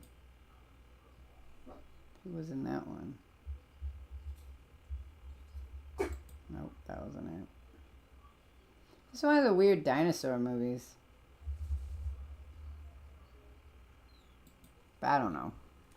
Blade is a good movie? Yeah, Blade's a good movie. I have all 3 Blades. I have a lot of DVDs. And before that, I had a lot of VHSs. I like the idea of owning movies. Intrigued me. I've got to do these ones now.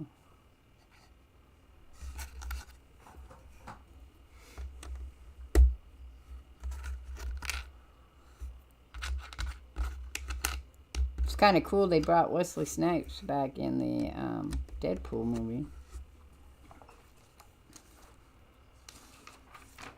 It's kind of cool. They brought a lot of people into that. Alright, so we need 2 of these.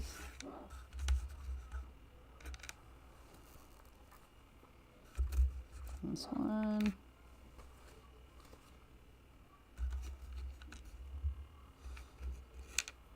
Two of those. Oh, there it is. 2 of those. 2 of these. And then 2 of these.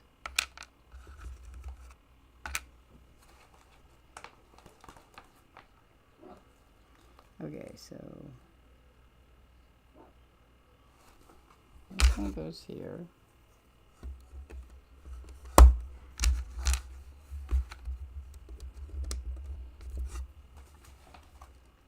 And then this one goes here.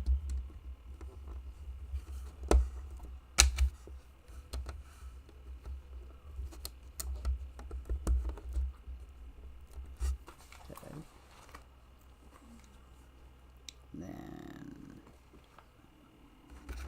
this one goes there.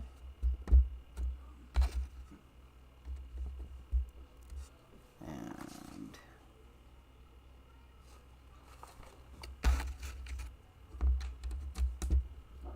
there. Which is odd that they do them that way, but they are doing them that way. Okay. Then we have two of the long ones. Where are they going? Oh.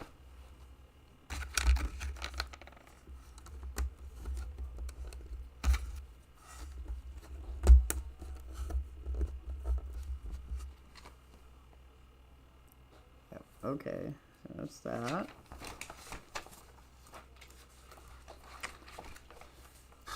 And now we're going to do this. These two.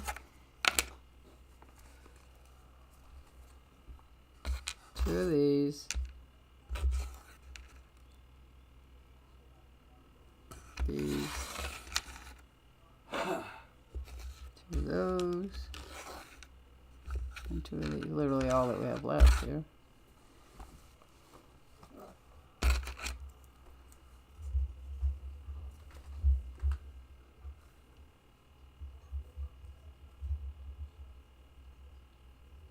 Okay, so we go. The blue's really hard to see. So that one goes here.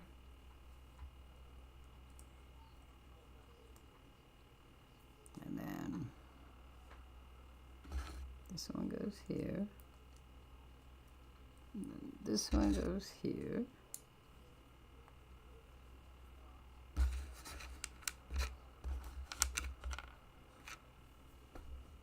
Which one's next? I don't have any of those.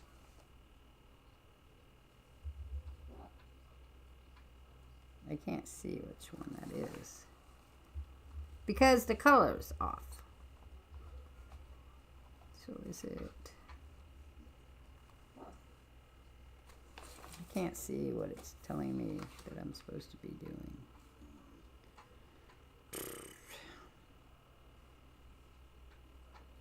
Okay, well, I'm guessing it's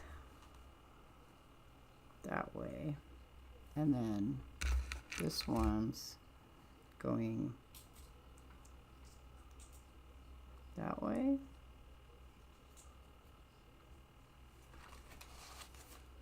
No, maybe not. Maybe it's going this way.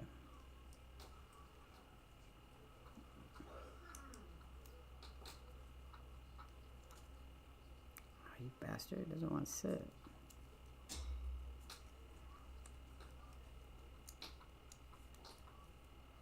Okay, there's that. And then this one goes this way.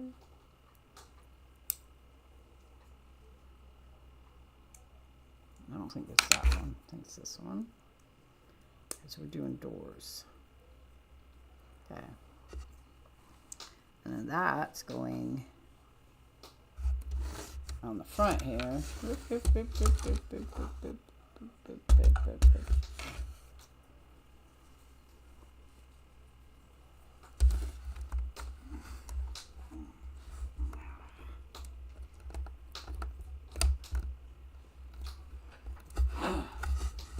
Okay. So, see, right there. Yes. AC and Far Cry both are on my game list. So, tomorrow is either Far Cry or Assassin's Creed. I haven't decided yet which one it is. You guys can throw in your weight and say, hey, we'd like to see this one. The thing is if it's Assassin's Creed, I got 4 Assassin's Creed games to play. I have finished Odyssey out. I have to finish Valhalla out, which Valhalla is giving me nothing but shit. Mirage, and then Chronicles. Chronicles is those platformers. I'm still doing the China one. So, like I said, if you guys have a particular interest, which I know because Walt does. So if you have an interest, it will be eventually that they will be also being rolled by dice. Because that seems to be the easiest way to do it.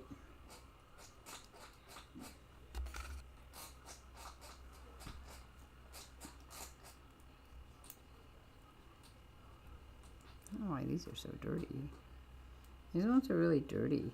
And it just came out of the package.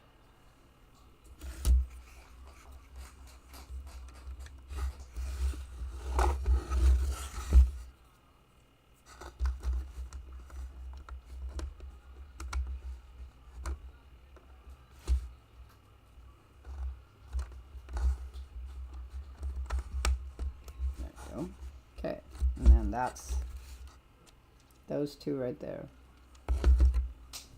Okay. And next week we'll do number 5. But now we're going to do some coloring. Well, we can open number 5. I'll do 15 minutes of Legos. Get it started. Then I'm going to do coloring.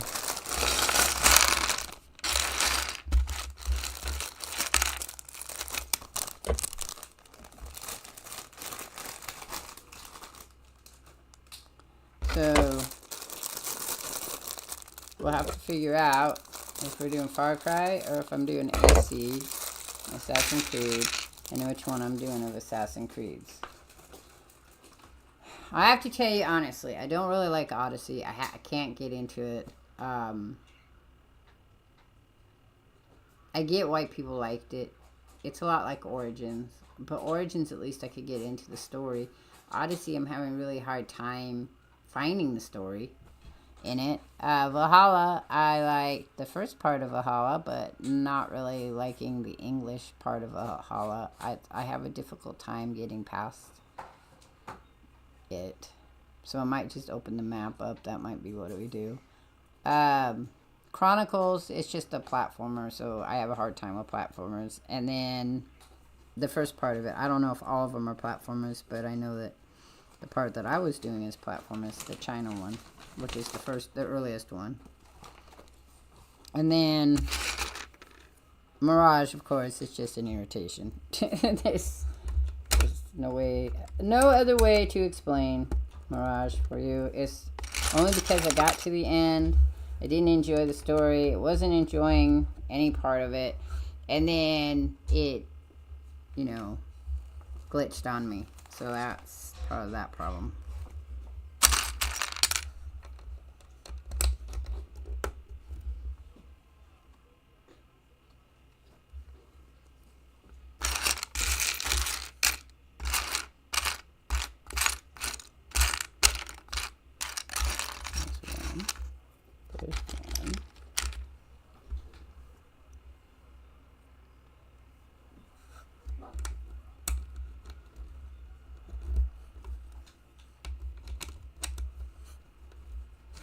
On Far Cry, we have Far Cry 4 and Far Cry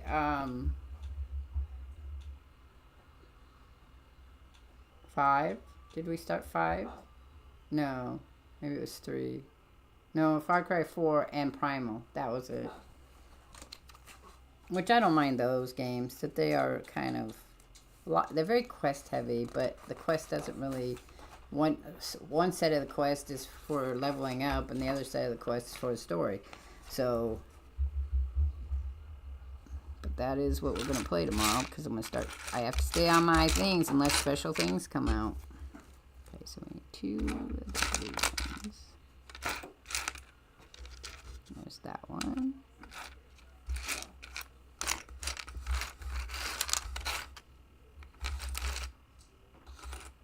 Primal, I just have to remember what I was doing in Primal. I think we're just building stuff for that too. I also wanted to add Division and Ghost Recon into that slot, but again, I don't have my dice yet, and I haven't sat up and counted stuff yet, so as soon as I get that done, then we'll probably add them there. And that'll be the roll of the dice, which one we play. 1, 2, 3.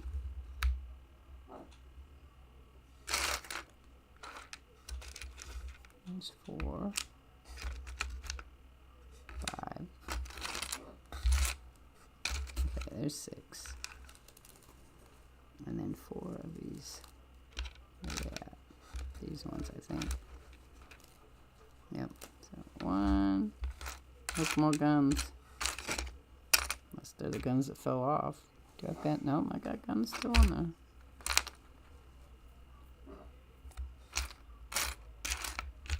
There's 2. There's 3. There's 4. Okay. So these are going right here.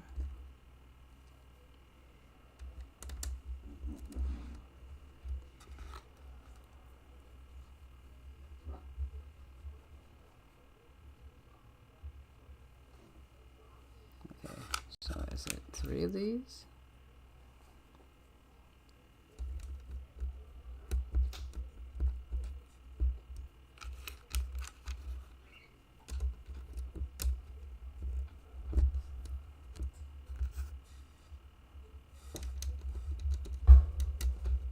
My dad was also really into James Bond, so we saw all of those. We'd even go to the drive-in to see him. My dad didn't like walk-in theaters. He liked the drive-in, but that's because drive-in theaters are amazing. My dad was not into people. There's one someplace, I can't remember where it's at, that just opened. Reading was trying to reopen theirs, but never got there. Last time I went to a drive-thru was just before the military, just outside of Marysville. Yeah, that one is over by where... It's probably by the Beale Air Force Base. That was the one that's by where my daughter's dad lived. And yeah, right across... Right over the bridge. Yep, they used to go there all the time because he lived right down the street from it. Yeah, it's where that airport is out there. It's not there no more, no. Yeah, they closed it. But yeah, you should tell Rachel. She'd be intrigued by that. That makes sense. I mean, I kind of joined the army from that area. Well, also because you were living up in Paradise. So. California boy that you are. Hey, I wasn't born there. No. I'm one out of all my siblings. California boy, though. You were raised there. Yes, I was raised in the middle of fucking nowhere, California.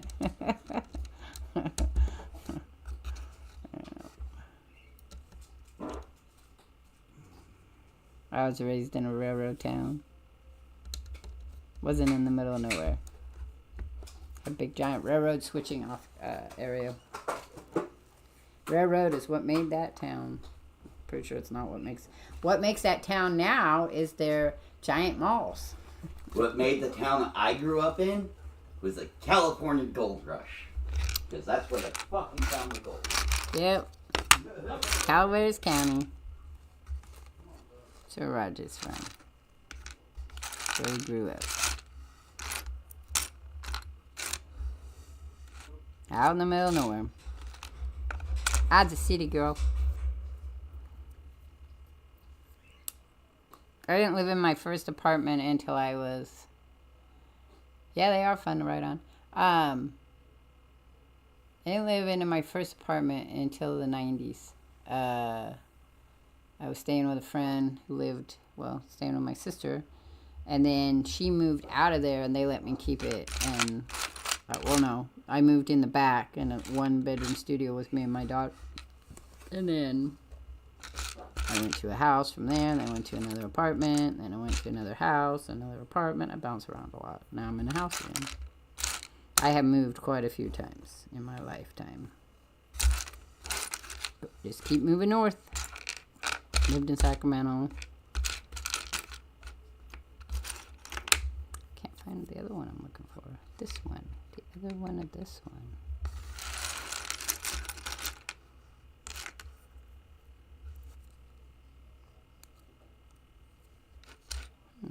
Where's it at?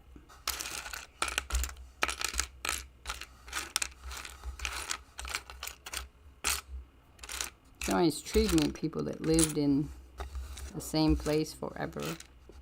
I know lots of people. I'm not down on nobody. Here it is. They're hiding from me. Just saying. I lived in the same place for 11 years.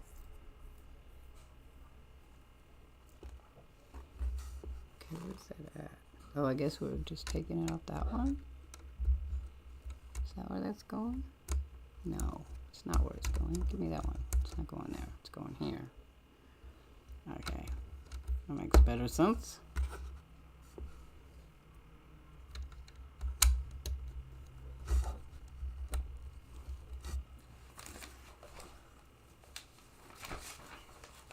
Okay, one more page. Actually, no, that seems like a big page. Maybe not.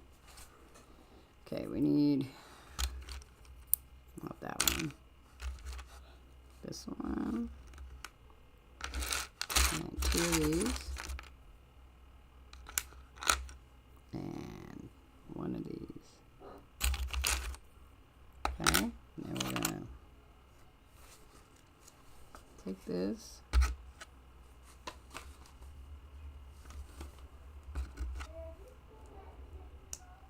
That one there.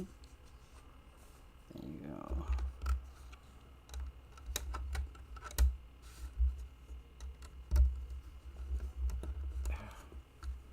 I want to sit there right. Just sit there right. Okay, and then this one.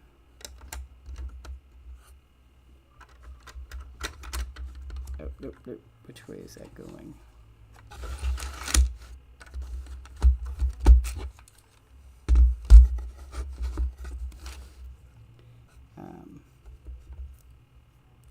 This one's going here. And then that one, this one is going here.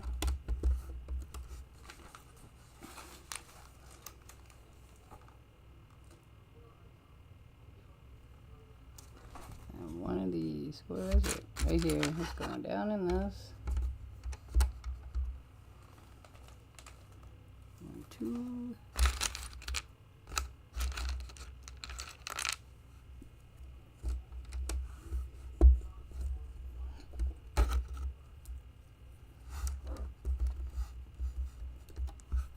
I didn't write on trains when I was younger. My dad worked that way. He said he didn't want to ride them for leisure. Airplanes are what he liked. He liked airplanes. So, whenever he could, he'd do an airplane. Otherwise, driving was his thing. I don't see that one. It's really big, so why would I not see it? It's not that one, no. Okay. I'm missing something. I'll make sure I didn't jump any pages here. It's 5, no. 5, 6, 7, 8, 9, 10. Yeah, so I'm missing.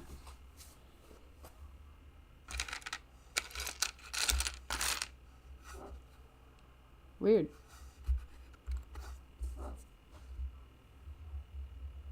Oh, there's that one. Okay, found one of them. There's that. Now I'm missing the other round one. There it is. Okay. Okay. And this goes on here. That's the turny thing.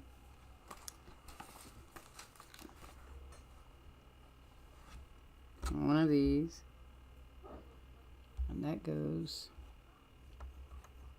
right here, like that.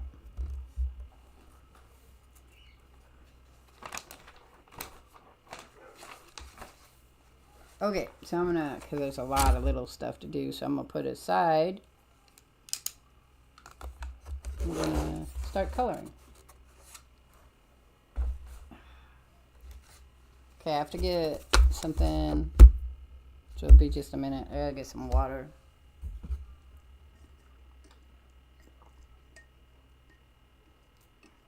Not water to drink, I gotta get water for my,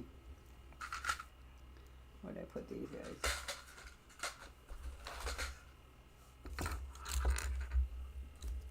It keeps falling off this damn freaking thing here.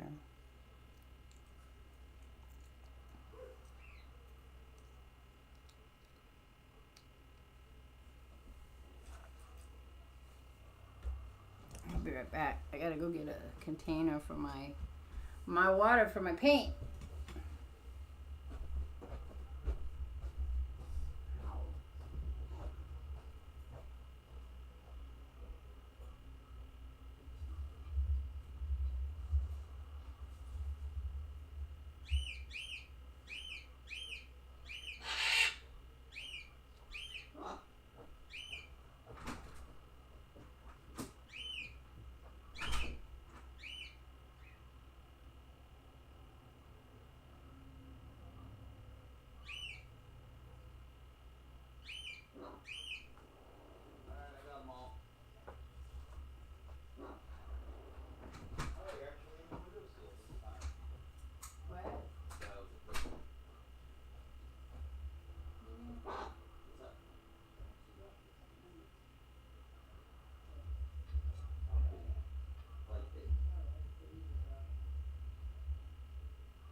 Oh my gosh.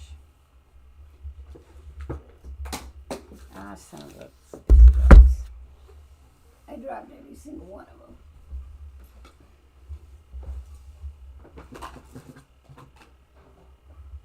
Yes, honey?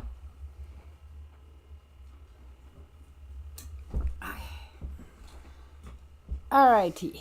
So let's do this. Let's we're gonna do the let's do this one. I think we're gonna do this one with the gouache.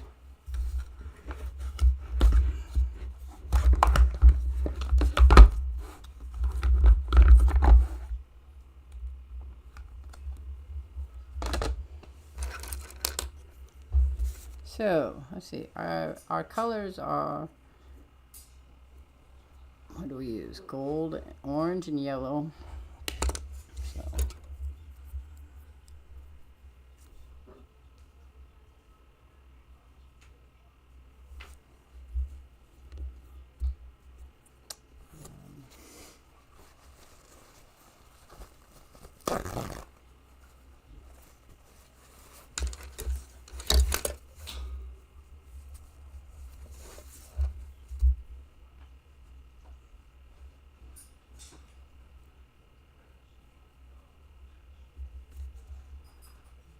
I guess I would need my glasses again.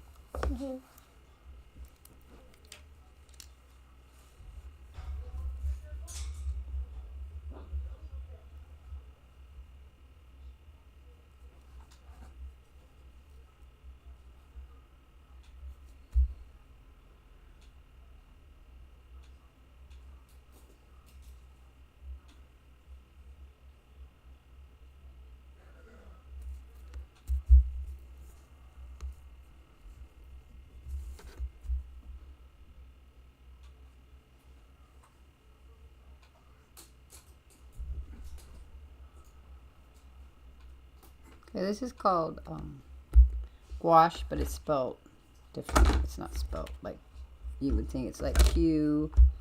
It's Gouache, in case you're wondering. These come in little packets like that to put down in my thing if I want. Great, now I got in my nails. I got this kit online for about 20 bucks. They're probably a little more expensive now.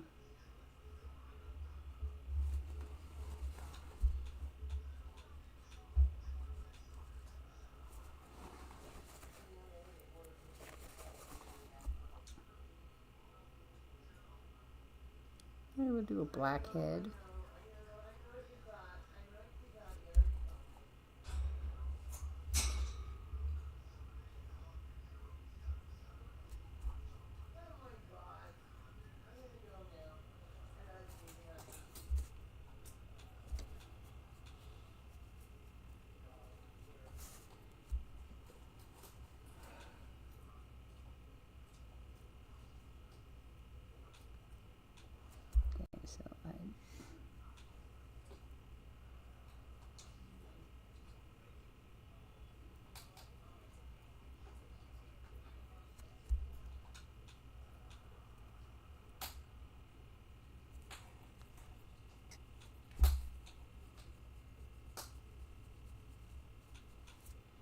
I'm not really good with real thick paint, so I tend to, unless it's acrylic.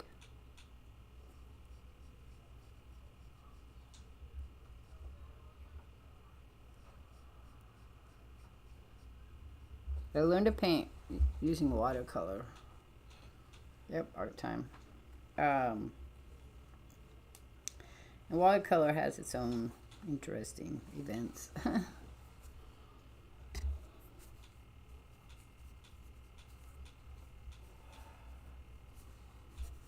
See, like, there's a big piece over here that's chunky to me. I don't want to fuck with it, because then... I think we'll go to right about here with this color.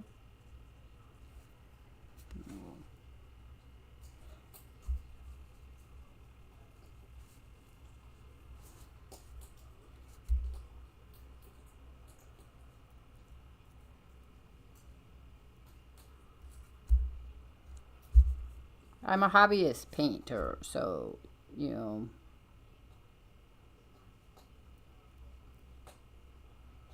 any of you could do this. Just gotta have the materials. So,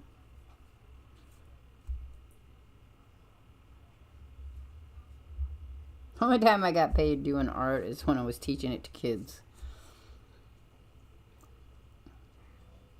And then I was doing therapy group sessions, social skills and things like that.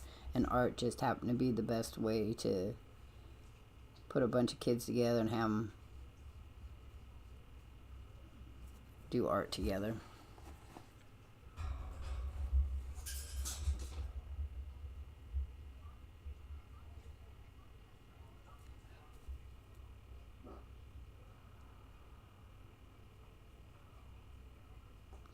I don't know anything more about art than any of you do, except what I've learned in school. So, and I've forgotten a lot of that. Color theory is probably about the only thing I remember from school, from college.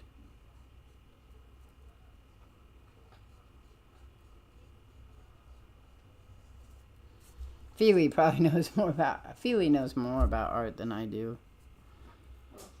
And materials and stuff like that. So when I tell you you can do this yourself, I'm not lying. You could get a watercolor palette.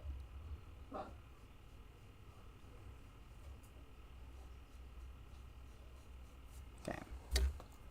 So we're gonna do a red, I think. I think we had some. I have some orange. Oh, orange. Let's do orange.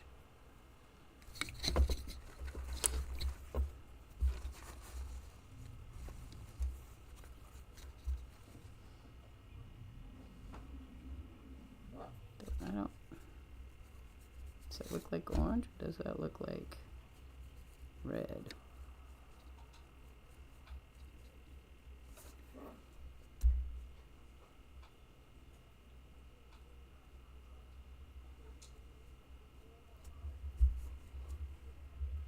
Where's my... Is this the finest one? This is the finest one I have.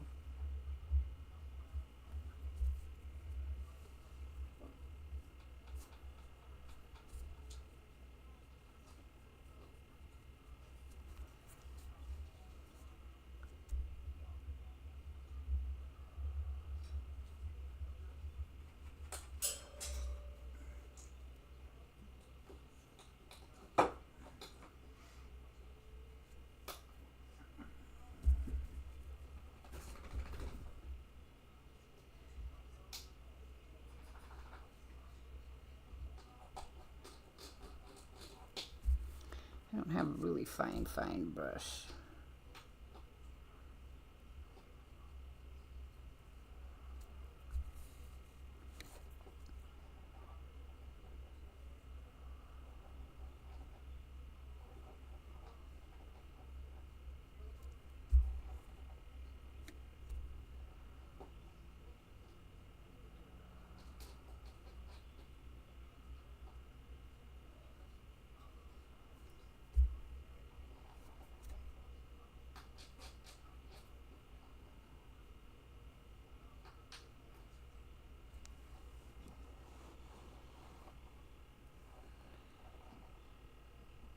You're working on your wood louse, one of your sculptures. You want to paint it all in black primer. You brought one sort, and so you can sculpture again on the surface. Primer that we can sand. Oh yeah. That'd be cool.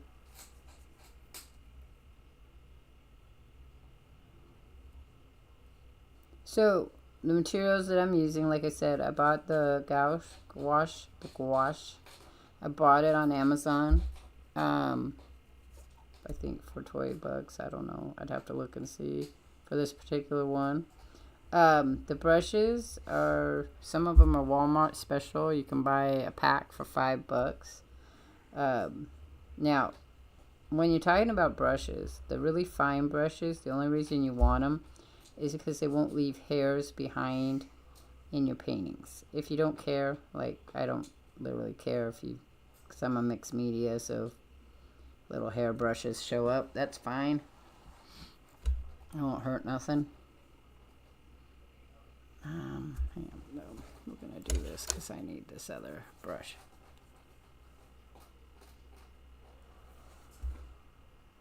Synthetic brushes tend to leave a lot of brush particles behind. Again, not a problem. I think it's fine.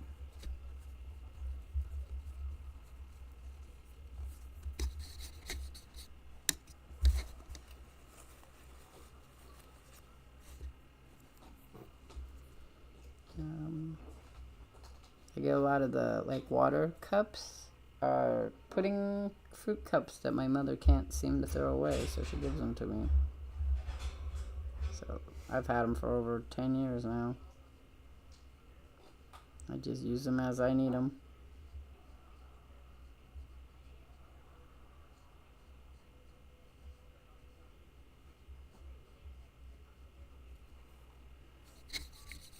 I'm gonna do something here. Let me see how it'll look. What color is that one? It's black, but it's like a black blue. We're gonna go ahead and use it.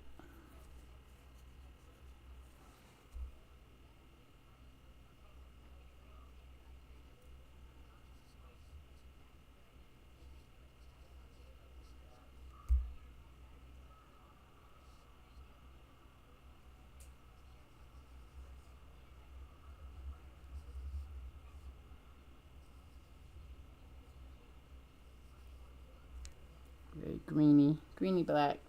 Let's see what this one is.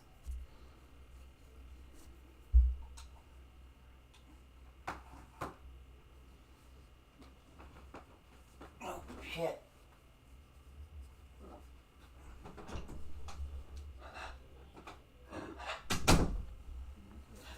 Sometimes you make color choices and they're not exactly the color choices you were thinking. You're like, oh, that didn't turn out well. This color turns out really well, though.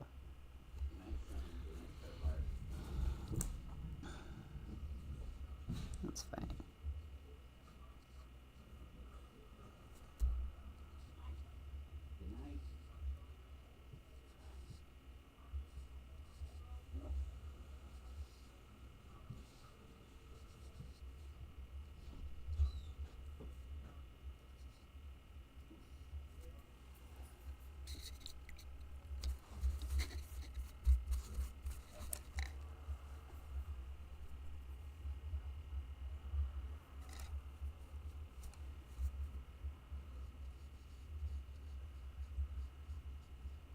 Oops. Gotta be careful there.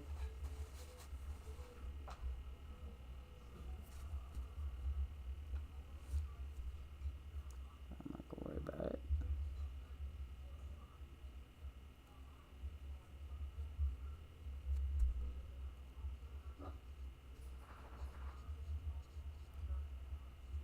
And I always tell people, if you're unhappy, because I have huge coloring anxiety, because once I color the picture, it's not going to look the same as it started out. And so sometimes I get very anxious about it, but I always just figure if I don't like it, I could do another one. I could draw it myself.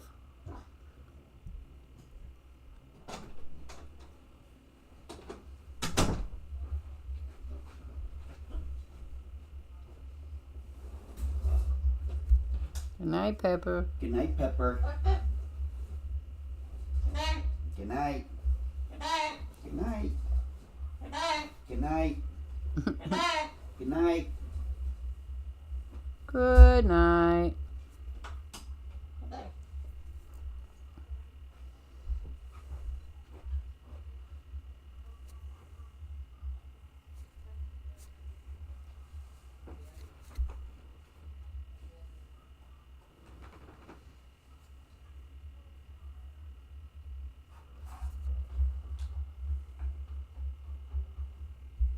You have a bad time with the French to English and writing? Oh, you're alright. Translation isn't always good. You do the best you can. You use turpentine for cleaning the brushes you want with tap water. I don't use the turpentine. You only need the turpentine, really. This is just my opinion. I think when you use oil or anything like a spray paint or something like that. Since with the water-based ones, a good cleaning will work with your with water.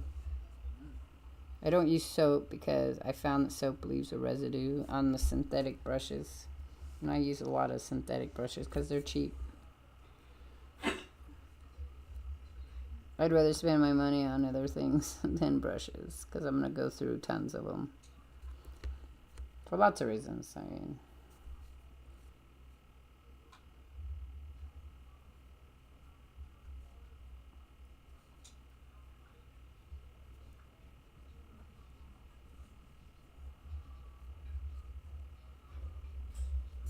Okay.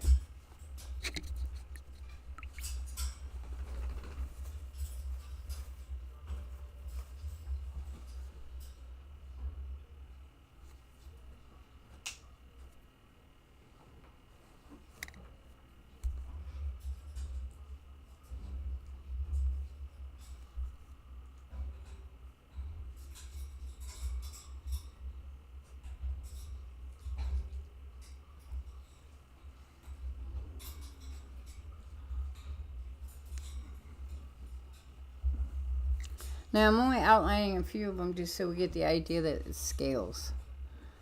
I suppose it's a fish, so you would know it wasn't anything else, but sometimes you don't have to do a whole bunch.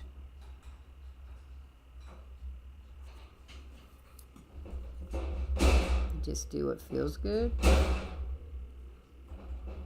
Apparently Pepper did not want to go to sleep.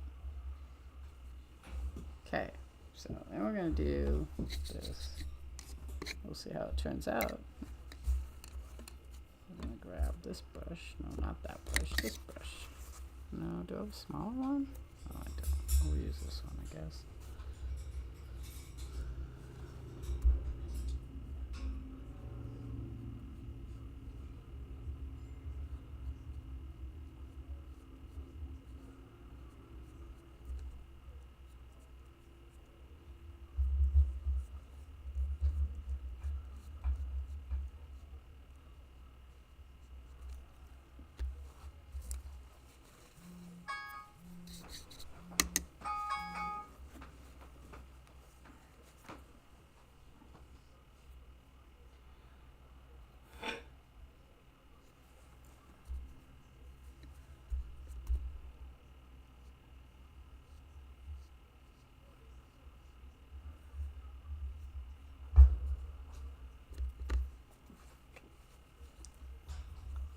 I'm going to do that one now.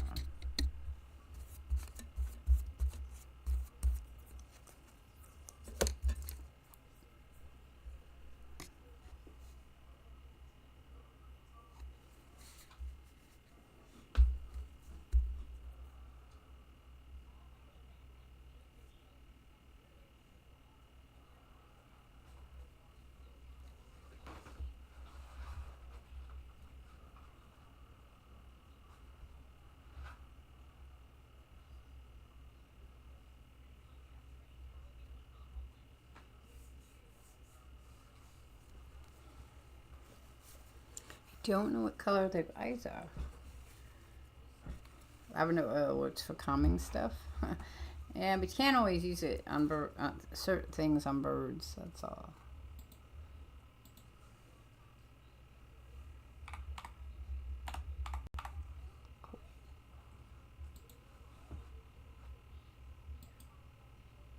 I want to see their eyes. No, I want to see their eyes. No, stop. Oh, you bastards.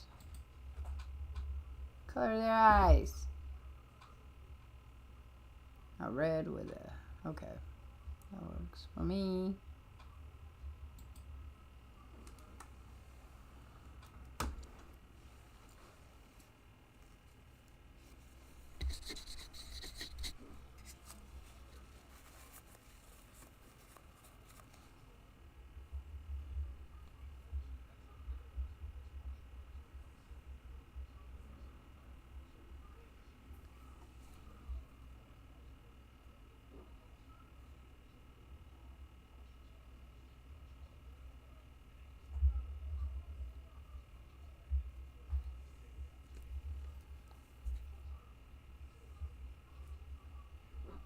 This one has a piece of its hair coming out.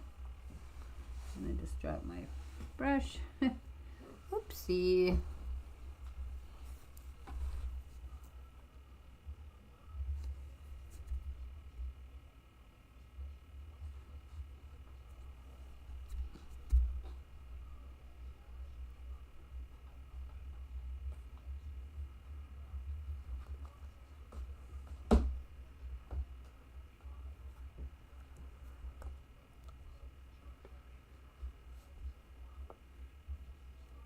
Oh, hi, kitty.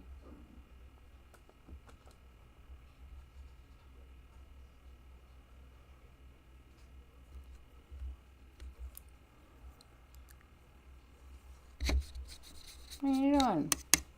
Meow, meow.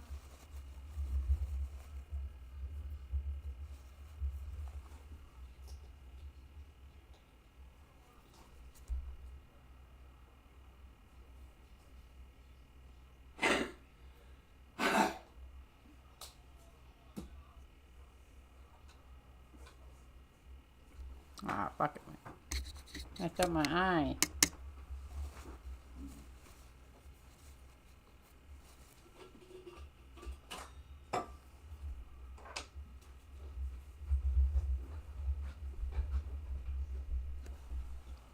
There we go.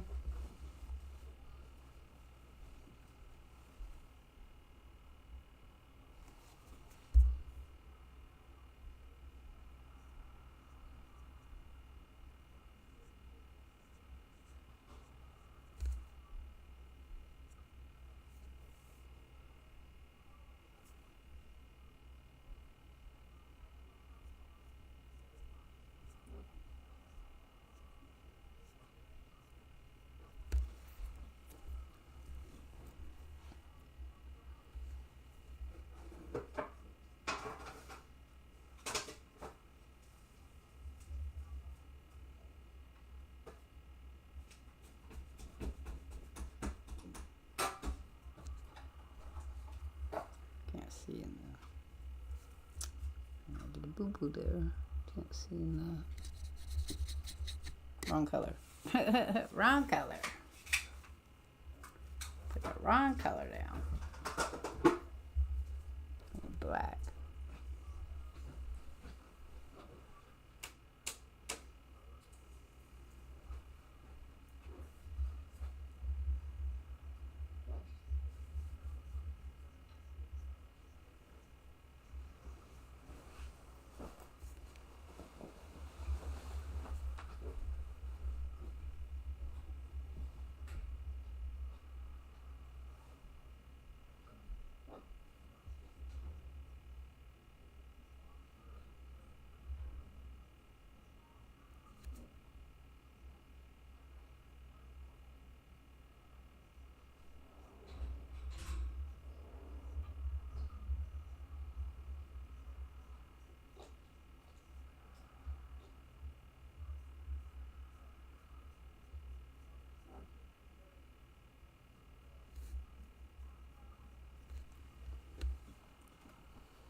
Which one is this? This is the one I'm doing white on.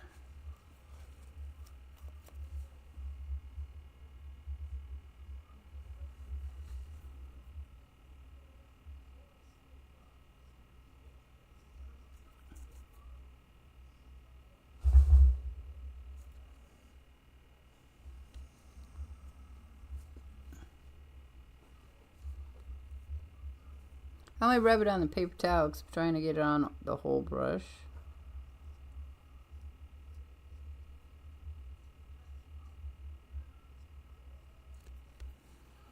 That's the only reason.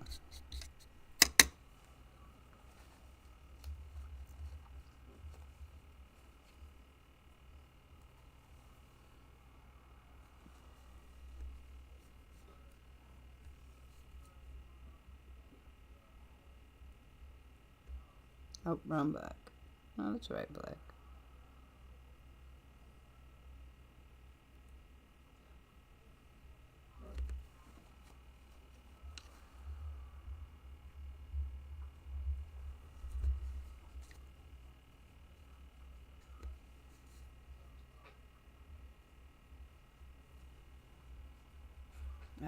I got mixtures going on here because I want in black and not. My brain's been weird.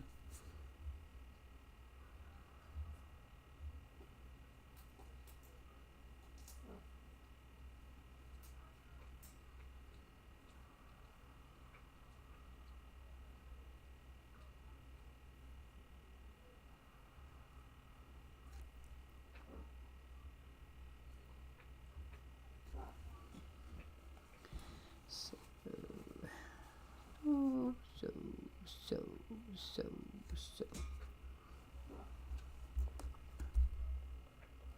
How you doing, kitty cat?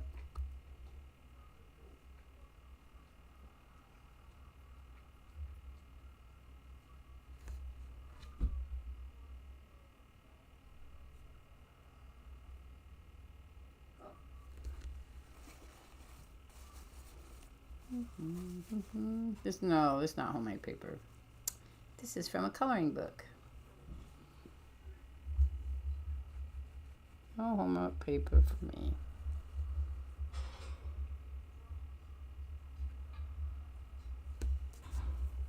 Got a thing for that homemade paper because, well, some nice homemade paper out there. That's for true.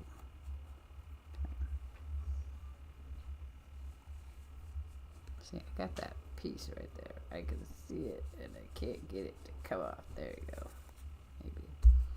Maybe it'll come off now.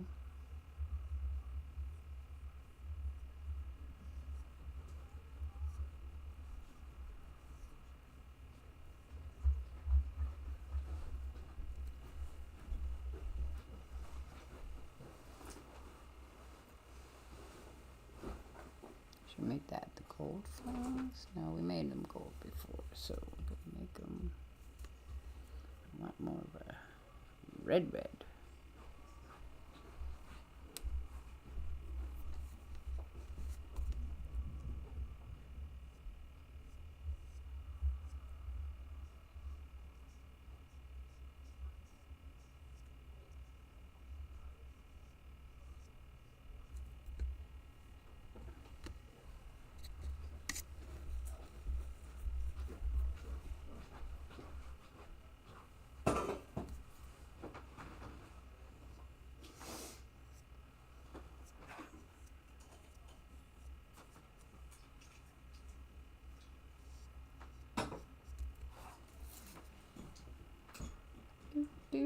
What do we think of that?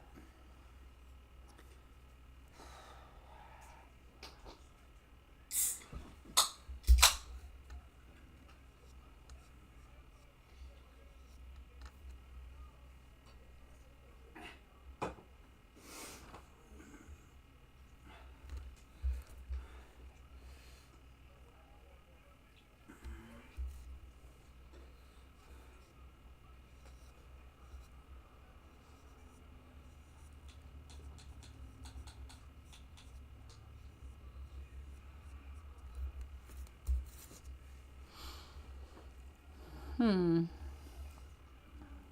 I'm gonna switch over to something else in just a minute because I'm gonna try some different textures.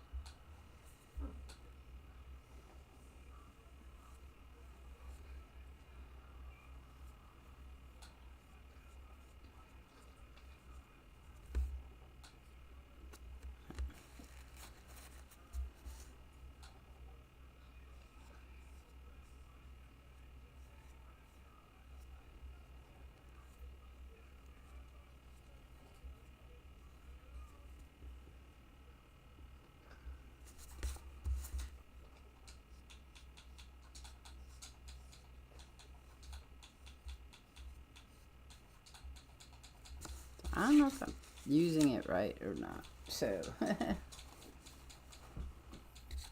so I'm going to do a change up here.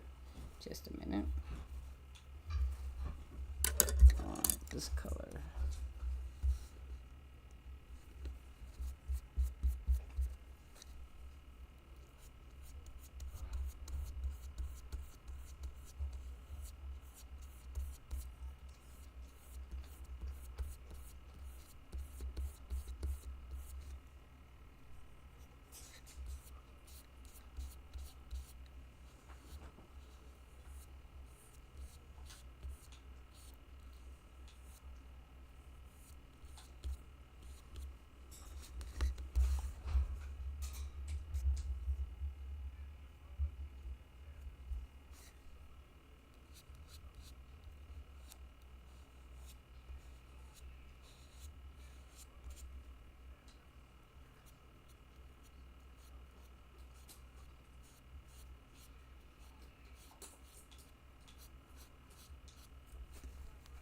Oops, paint all over me, which is normal for me. Paint all over me.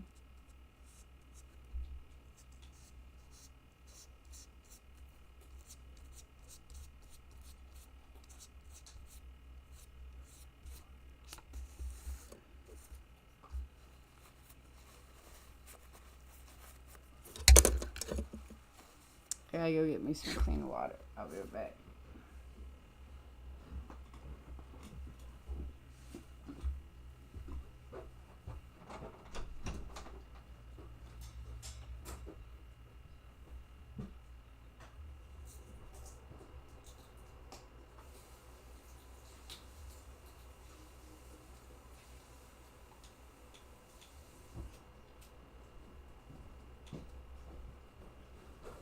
Sexy.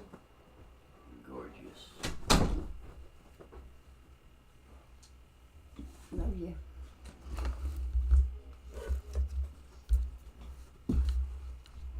Okay, so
think I'm gonna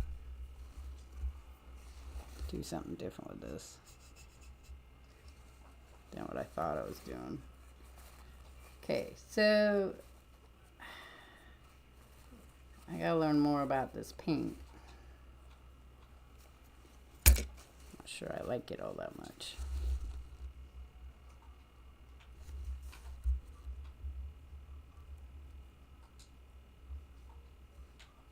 It's very thick like acrylic, and I don't really paint with acrylic, like I said.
Deep, deep freehand color interpretations? What do you mean? Probably. Do you think it looks too chunky? Because I get that feeling it's a very chunky color. The colors are very dense. I'm pretty sure if I used add more water too, it would probably work better. Like a watercolor. So I was going to try it. But I want to try a different set of paints. Just a minute. I mean, you can't learn if you don't explore. And so that's what I'm doing, is I'm exploring my paints.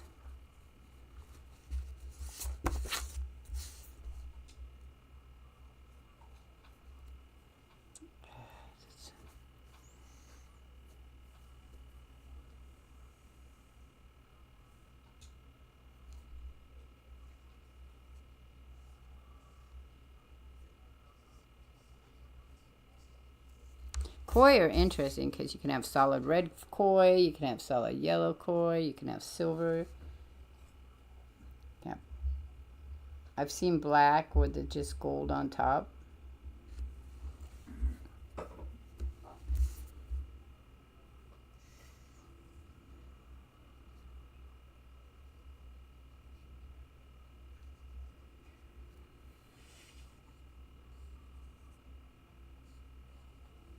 What I'll do is I'll cut it out and we'll use it in the koi painting. Because I like that.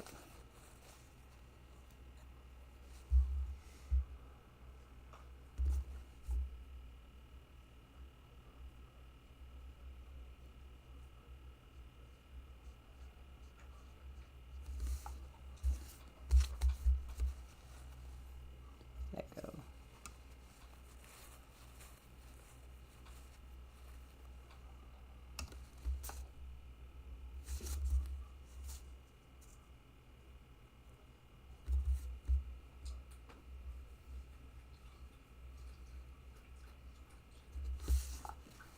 There we go.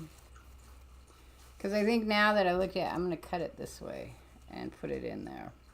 Hide it with some leaves because I didn't, my choice with the black didn't turn out the way I was hoping for it to. So we'll put that one up there. Let's do something else. I want to try these other colors for a minute. See if I like them better.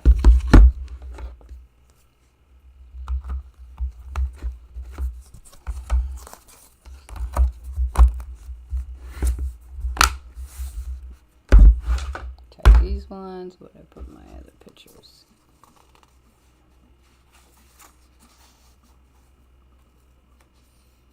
I like these. I like these flowers, but I want to do them differently, I think.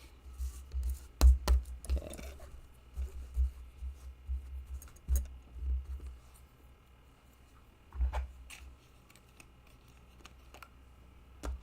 I don't have much of these. These are fluorescent.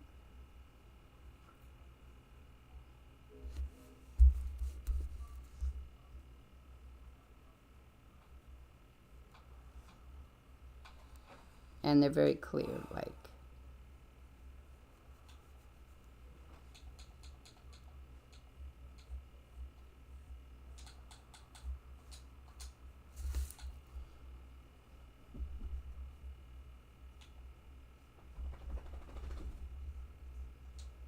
Because we all have the colors we like best. See, now these don't feel as chunky as colors, but that's because they're more translucent, so.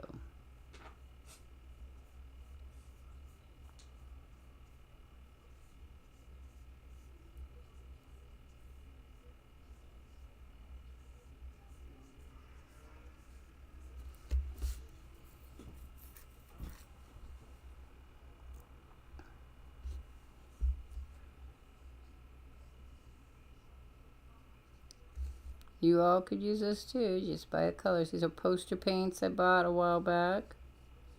I bought neon poster paints to play around with them for something I was doing. I can't remember what it was, but.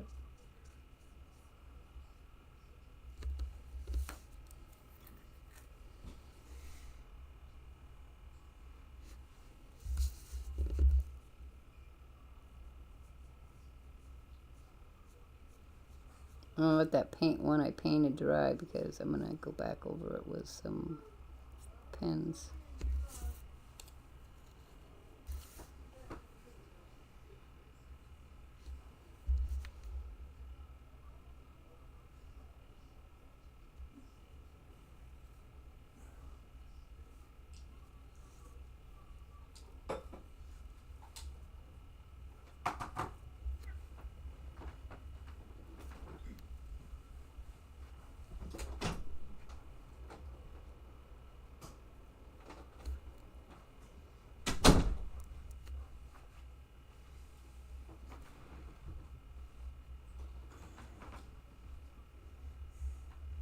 Now these aren't going to have a black in them, so that's, I have to wait for it to dry and add black in.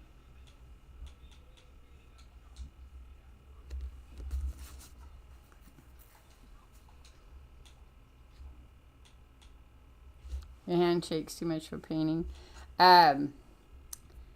Mine does sometimes, and so if I don't worry about being in the lines. So like in this case when I did this one,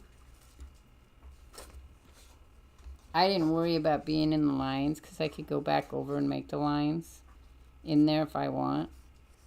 I find watercolor is better for that. If you have shaky hands, watercolor works really well because it's not going to care. It's very forgiving. It's much more forgiving than acrylic. Or acrylic you can fix too, but I don't know about this other paint.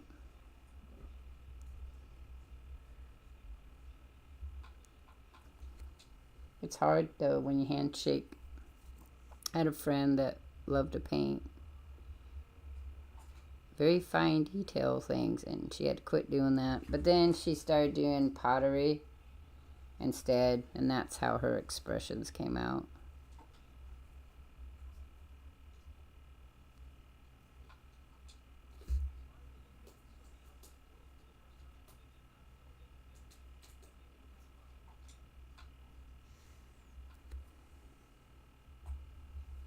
Embroidery also is another way, like these are like really tiny fine detail things. I can't use my crayons in the same way. I can do some crayon work in them. My sister has the same problem though. Her hands shake.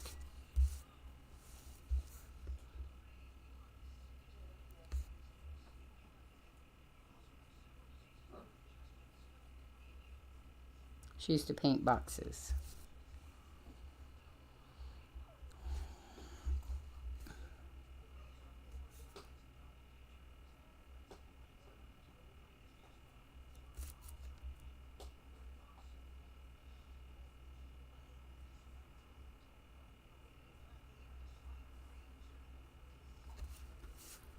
I don't paint a lot because sometimes I do get handshakes too. It's more problematic for my back and my neck. They tend to hurt my back and my neck. I haven't found any position that's easy to paint in. But we just do the best we can with what we got.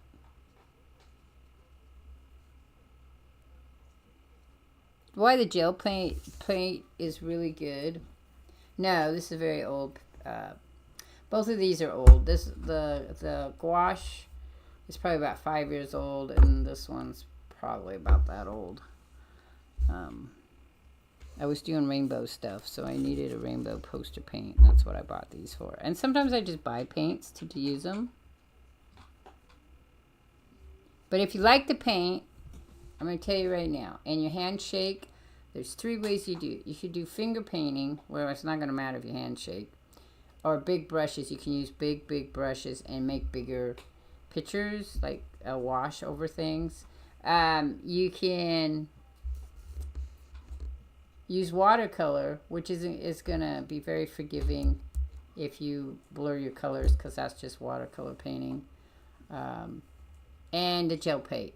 I would do a gel plate, because a gel plate's going to let you put your colors down how you want, and you can fine tune it up with the picture later with a felt pen or something. Okay, so what do we want to do that one color in? Let's do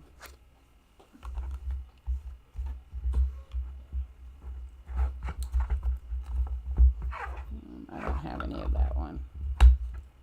I'm getting down to the last of my poster paint, so I do have pink though. Pink is not a color we're using in our painting, but like I said, sometimes colors just get.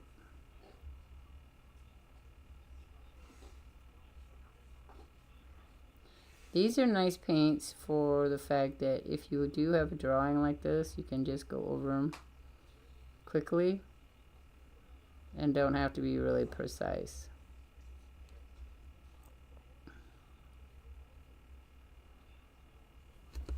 And finger painting can be so fun.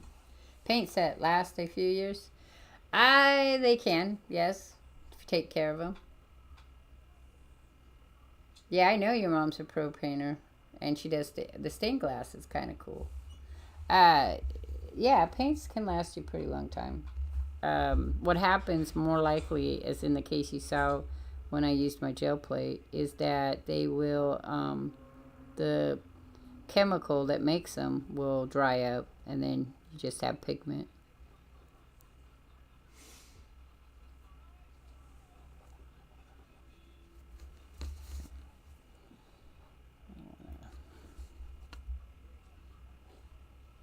And see, these I like because you can go over them, and it's not going to be a big deal.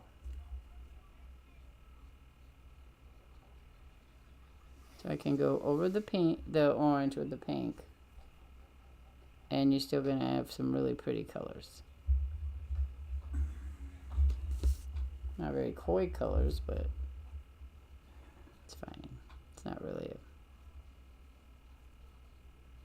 big deal. Okay.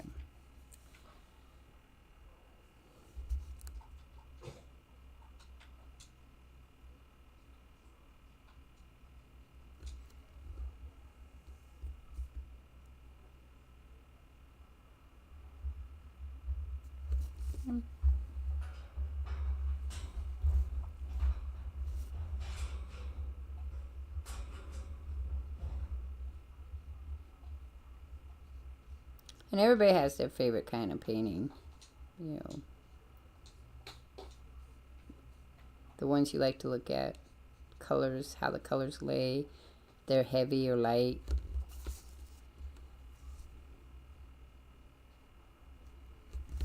Everyone has their favorite colors.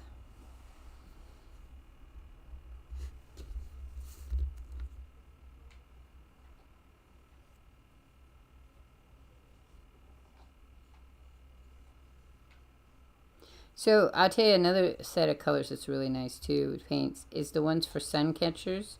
They do really well on paper as well, and they're very clear and translucent like this, and you can layer them, and they're really fun, and they're pretty cheap. You can buy a bunch of them, probably more than what you pay for acrylic. So I have sets of those. Newest paint set for canvas painting only? No. No. Most of my paints I can use on both canvas or thin paper or recycled paper or homemade paper. I just don't paint on homemade paper a lot because it has a different texture. It's not very smooth.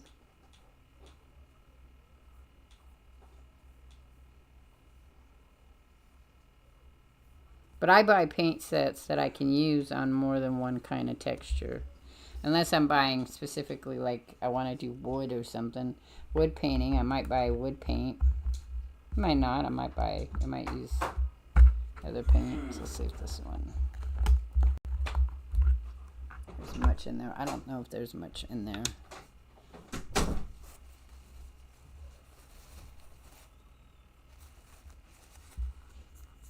Looks like it's separated a lot.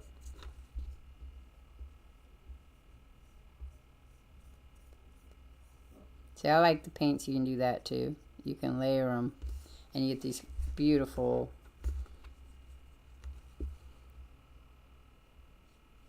like changeovers.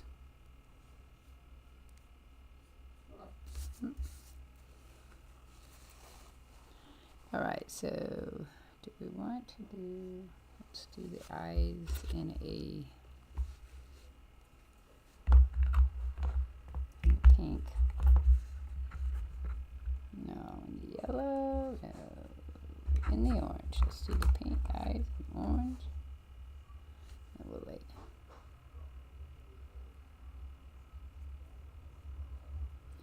And then I'll come back to put black in there.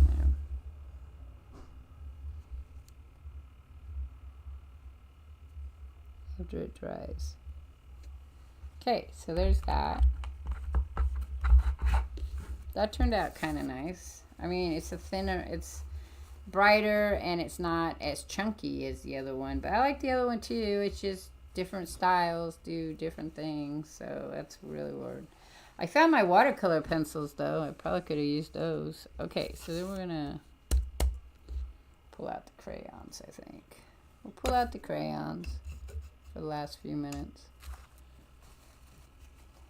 Crayons and markers, I got tons of them. So I like crayons. I like using crayons. They're not as smooth as paint.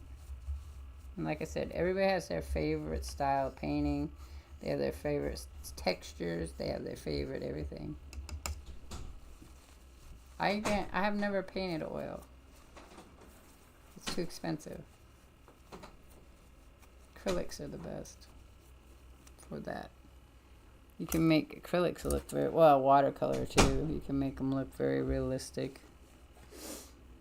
Like oil, which is heavy.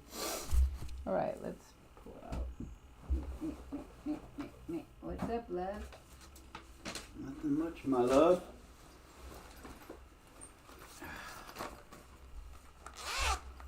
We're going to do markers first. I'm going to do the metallic markers because I like them.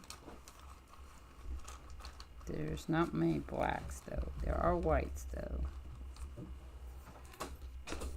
Oh, we're going to do greens because I'm going to do that.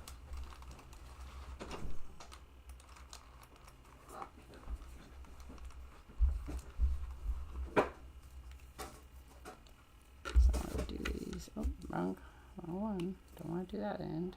Oh, what happened here? Huh, it got really weird. Look at that. I got it caked on. It caked on, so I'm thinking it had a bust on it. We'll see if I can use it still.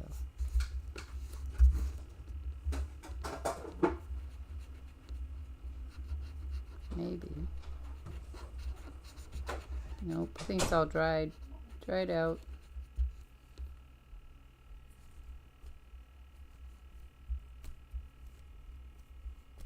It dried out.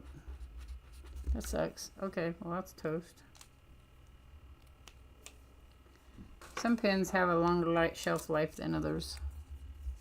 Too bad, 'cause now I've got that one leaf that's going to be a different color. I'll probably go through a color.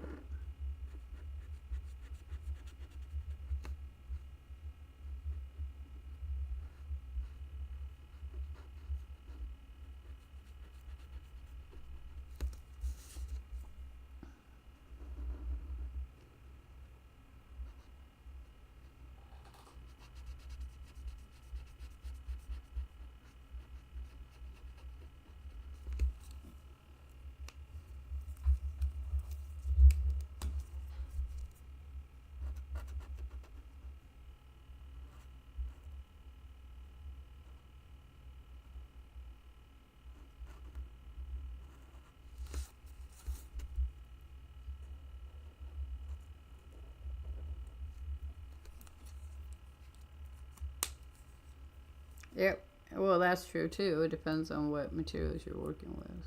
Glitter everywhere? Yes, glitter time. Glitter everywhere. No, we will be doing some, when we do some more work on the paint, on the painting, I'm going to be doing some glitter in the water. I like to do all the names in glitter if I can. So, giggle gasp is the name of that one. So we'll do that.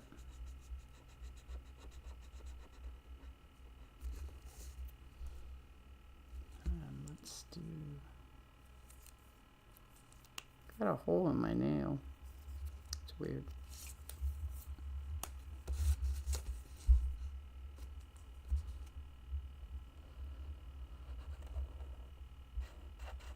That one's dry too. See that? Yep, okay, we'll toss that one out now. Which is fine, because then I'll know when I go to buy pens, I'll be all like, oh, I need a new metallic set. My daughter bought that one for me a long time ago when we were doing the witching hour. She bought me 2 sets of metallic pens so I could color up my pictures.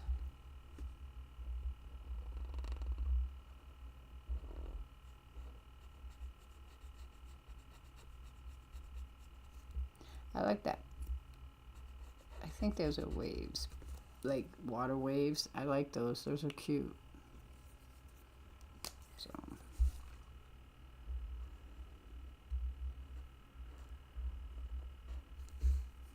This one's drying up too. Drying up too.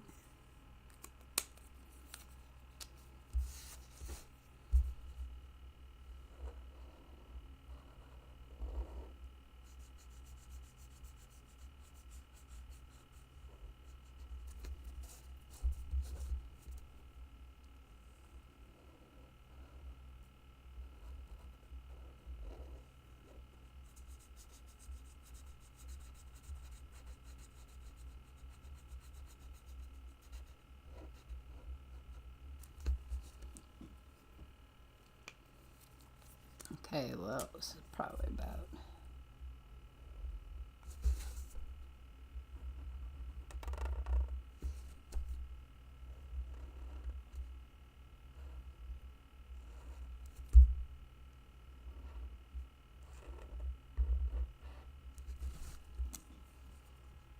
It's kind of pretty. What do you guys think? Think that's pretty? Oh shit, man. Where are you going?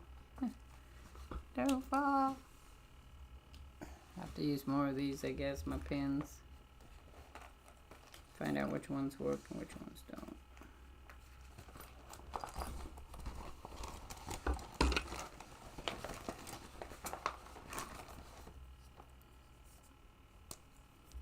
I like the translucent look that you get with poster paints and sun catchers and sun catcher paint and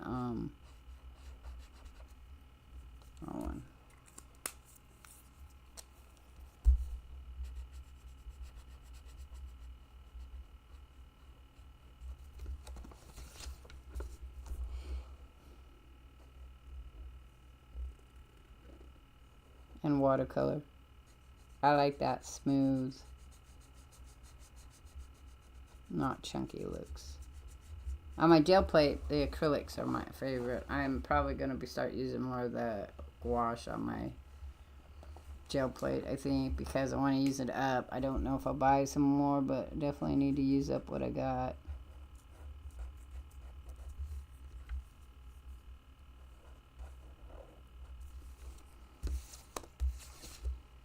You can see it when you tilt it in the light, but you can't really see that outer one.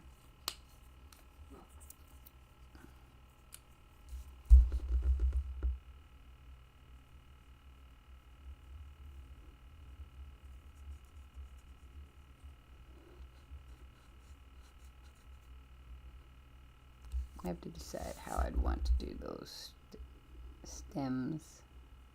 They're called something else. Part of the plant that has the pollen on them. Can't remember what they're called.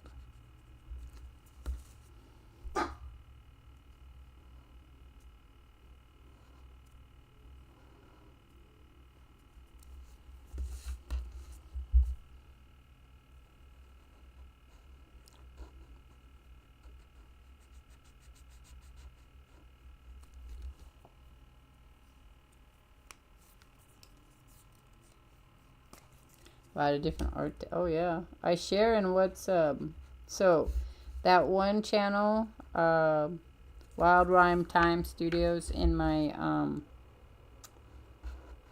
uh, Discord has different art. I share different art techniques in there.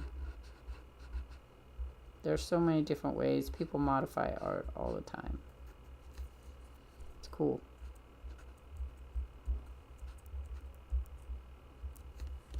I love it. I love it, love it, love it when people do that, when they modify.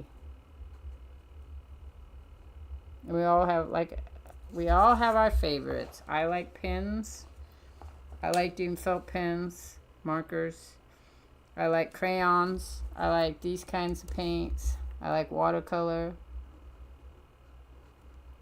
I like glitter.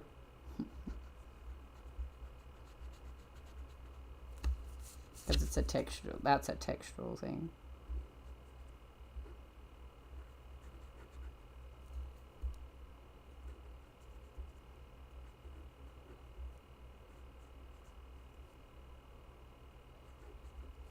There's people out there that do such beautiful work with crayons and markers and spray paints. I just enjoy creating, so I just create. I don't really worry about it. I mean, I've seen people, I think I shared one where she paints the picture all in one, she never moves her brush. She never lifts her brush up, she just paints it all in one go. That's intriguing. Calligraphy. Gotta love it. Huh? It's a form of calligraphy, my love. I know, but it's cool to watch her do. She does a lot of Disney characters.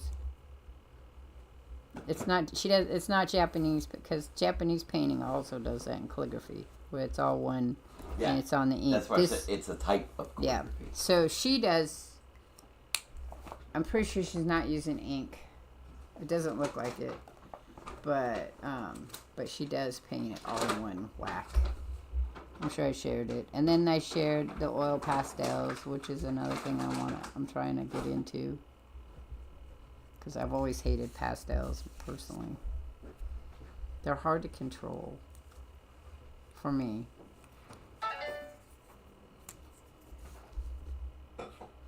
And there's people that just perfect one style. And then there's people like me who don't perfect any, but can like to use different styles.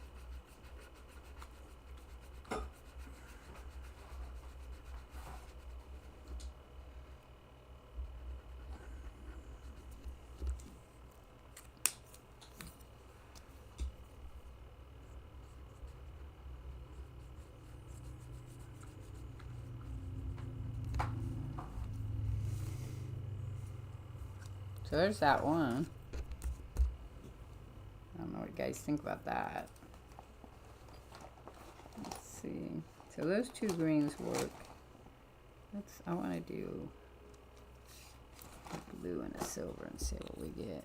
See if this one works. For these right here.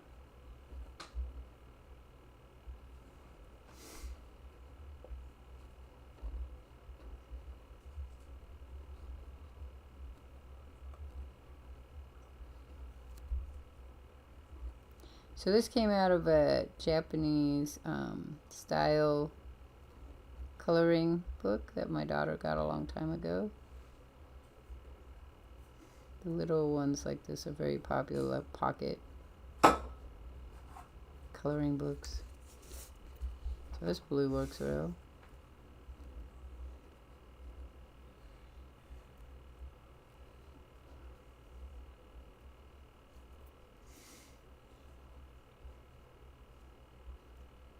And some markers work better with other markers because you can blend them well. Like alcohol markers work really well because you can blend them.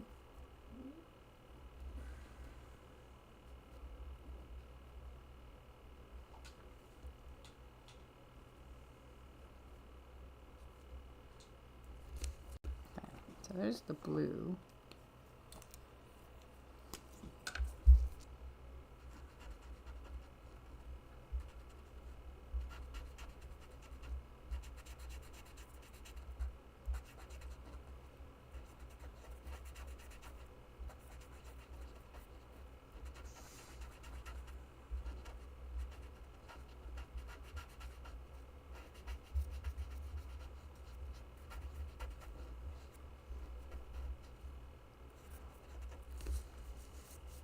Then you just have to learn to like your art.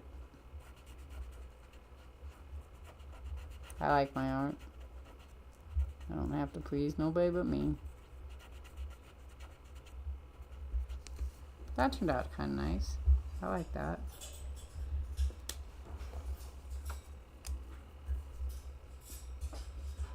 I do have fine tip markers too, so we'll look at those as well. Okay. Maybe next Thursday we'll do some more painting. Do I get markers at Michael's? No. I don't buy very much at Michael's. In way of paints. Okay, so I think this set right here, my daughter did get at Michael's. I think this set came from Michael's.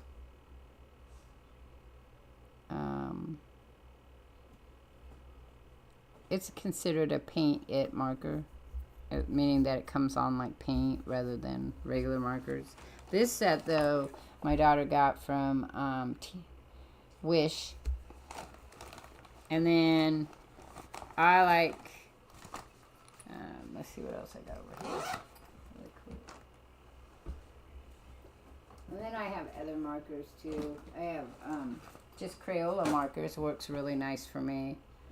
Remember that if you pay more for materials, the materials will look better if you're the kind of person who knows how to use the materials, so it won't really matter. I've seen people paint with spray paint and turn out beautiful work. Anyway, so I'm gonna call it quits now. I'm gonna see who we can I don't know, what do you guys think of that one? So we got these two. I think that I'll wait for this. Oh, it has dried. See, now it has a texture to it, whereas this one doesn't as much. There is a little bit of a bump, but not really a bump. This one doesn't. I'm going to finish this fish out. I'm not sure what I'm doing with it yet, but I'm going to finish it out. I might do just some, you know, beep, beep, beep, beep. And then I'm going to cut the fish up. So you like this one? The picture of the fish is nice too, with the detail in it. I like them both. They just have different sets to them. I'm probably going to cut this one though, I'm telling you right now. I'm probably going to cut this right here, and we'll have it coming out of something. If not, if only just like these, cut these and then put them around it, so you get kind of a weird glimpse. It doesn't have, this one doesn't have the feel of the translucent skin that fish have. But it still has, I like the way it looks. This one has that more feeling of flowing, of transitional. But that's because textures for human eyes creates movement. You have those kind of cute fishes in the cute ponds. It's cute. Yeah. I like koi. Koi in the ponds are so much fun, especially if they're used to being fed. Because you can touch the top of their heads. They'll come up and let you feed them and touch them. It's very cool. It's like the crows in me. So, alright, let's see who we can raid this evening. Probably one more dab. Thursdays usually are him. Yeah, that's about it. So we're gonna raid him. He is doing his music thing where you can ask him for a song. So if you guys follow me over there and you want to request a song in my name, you can tell him I said I gave you the request, and I will let him know too, okay? I will be back tomorrow afternoon. And tomorrow afternoon we're going to do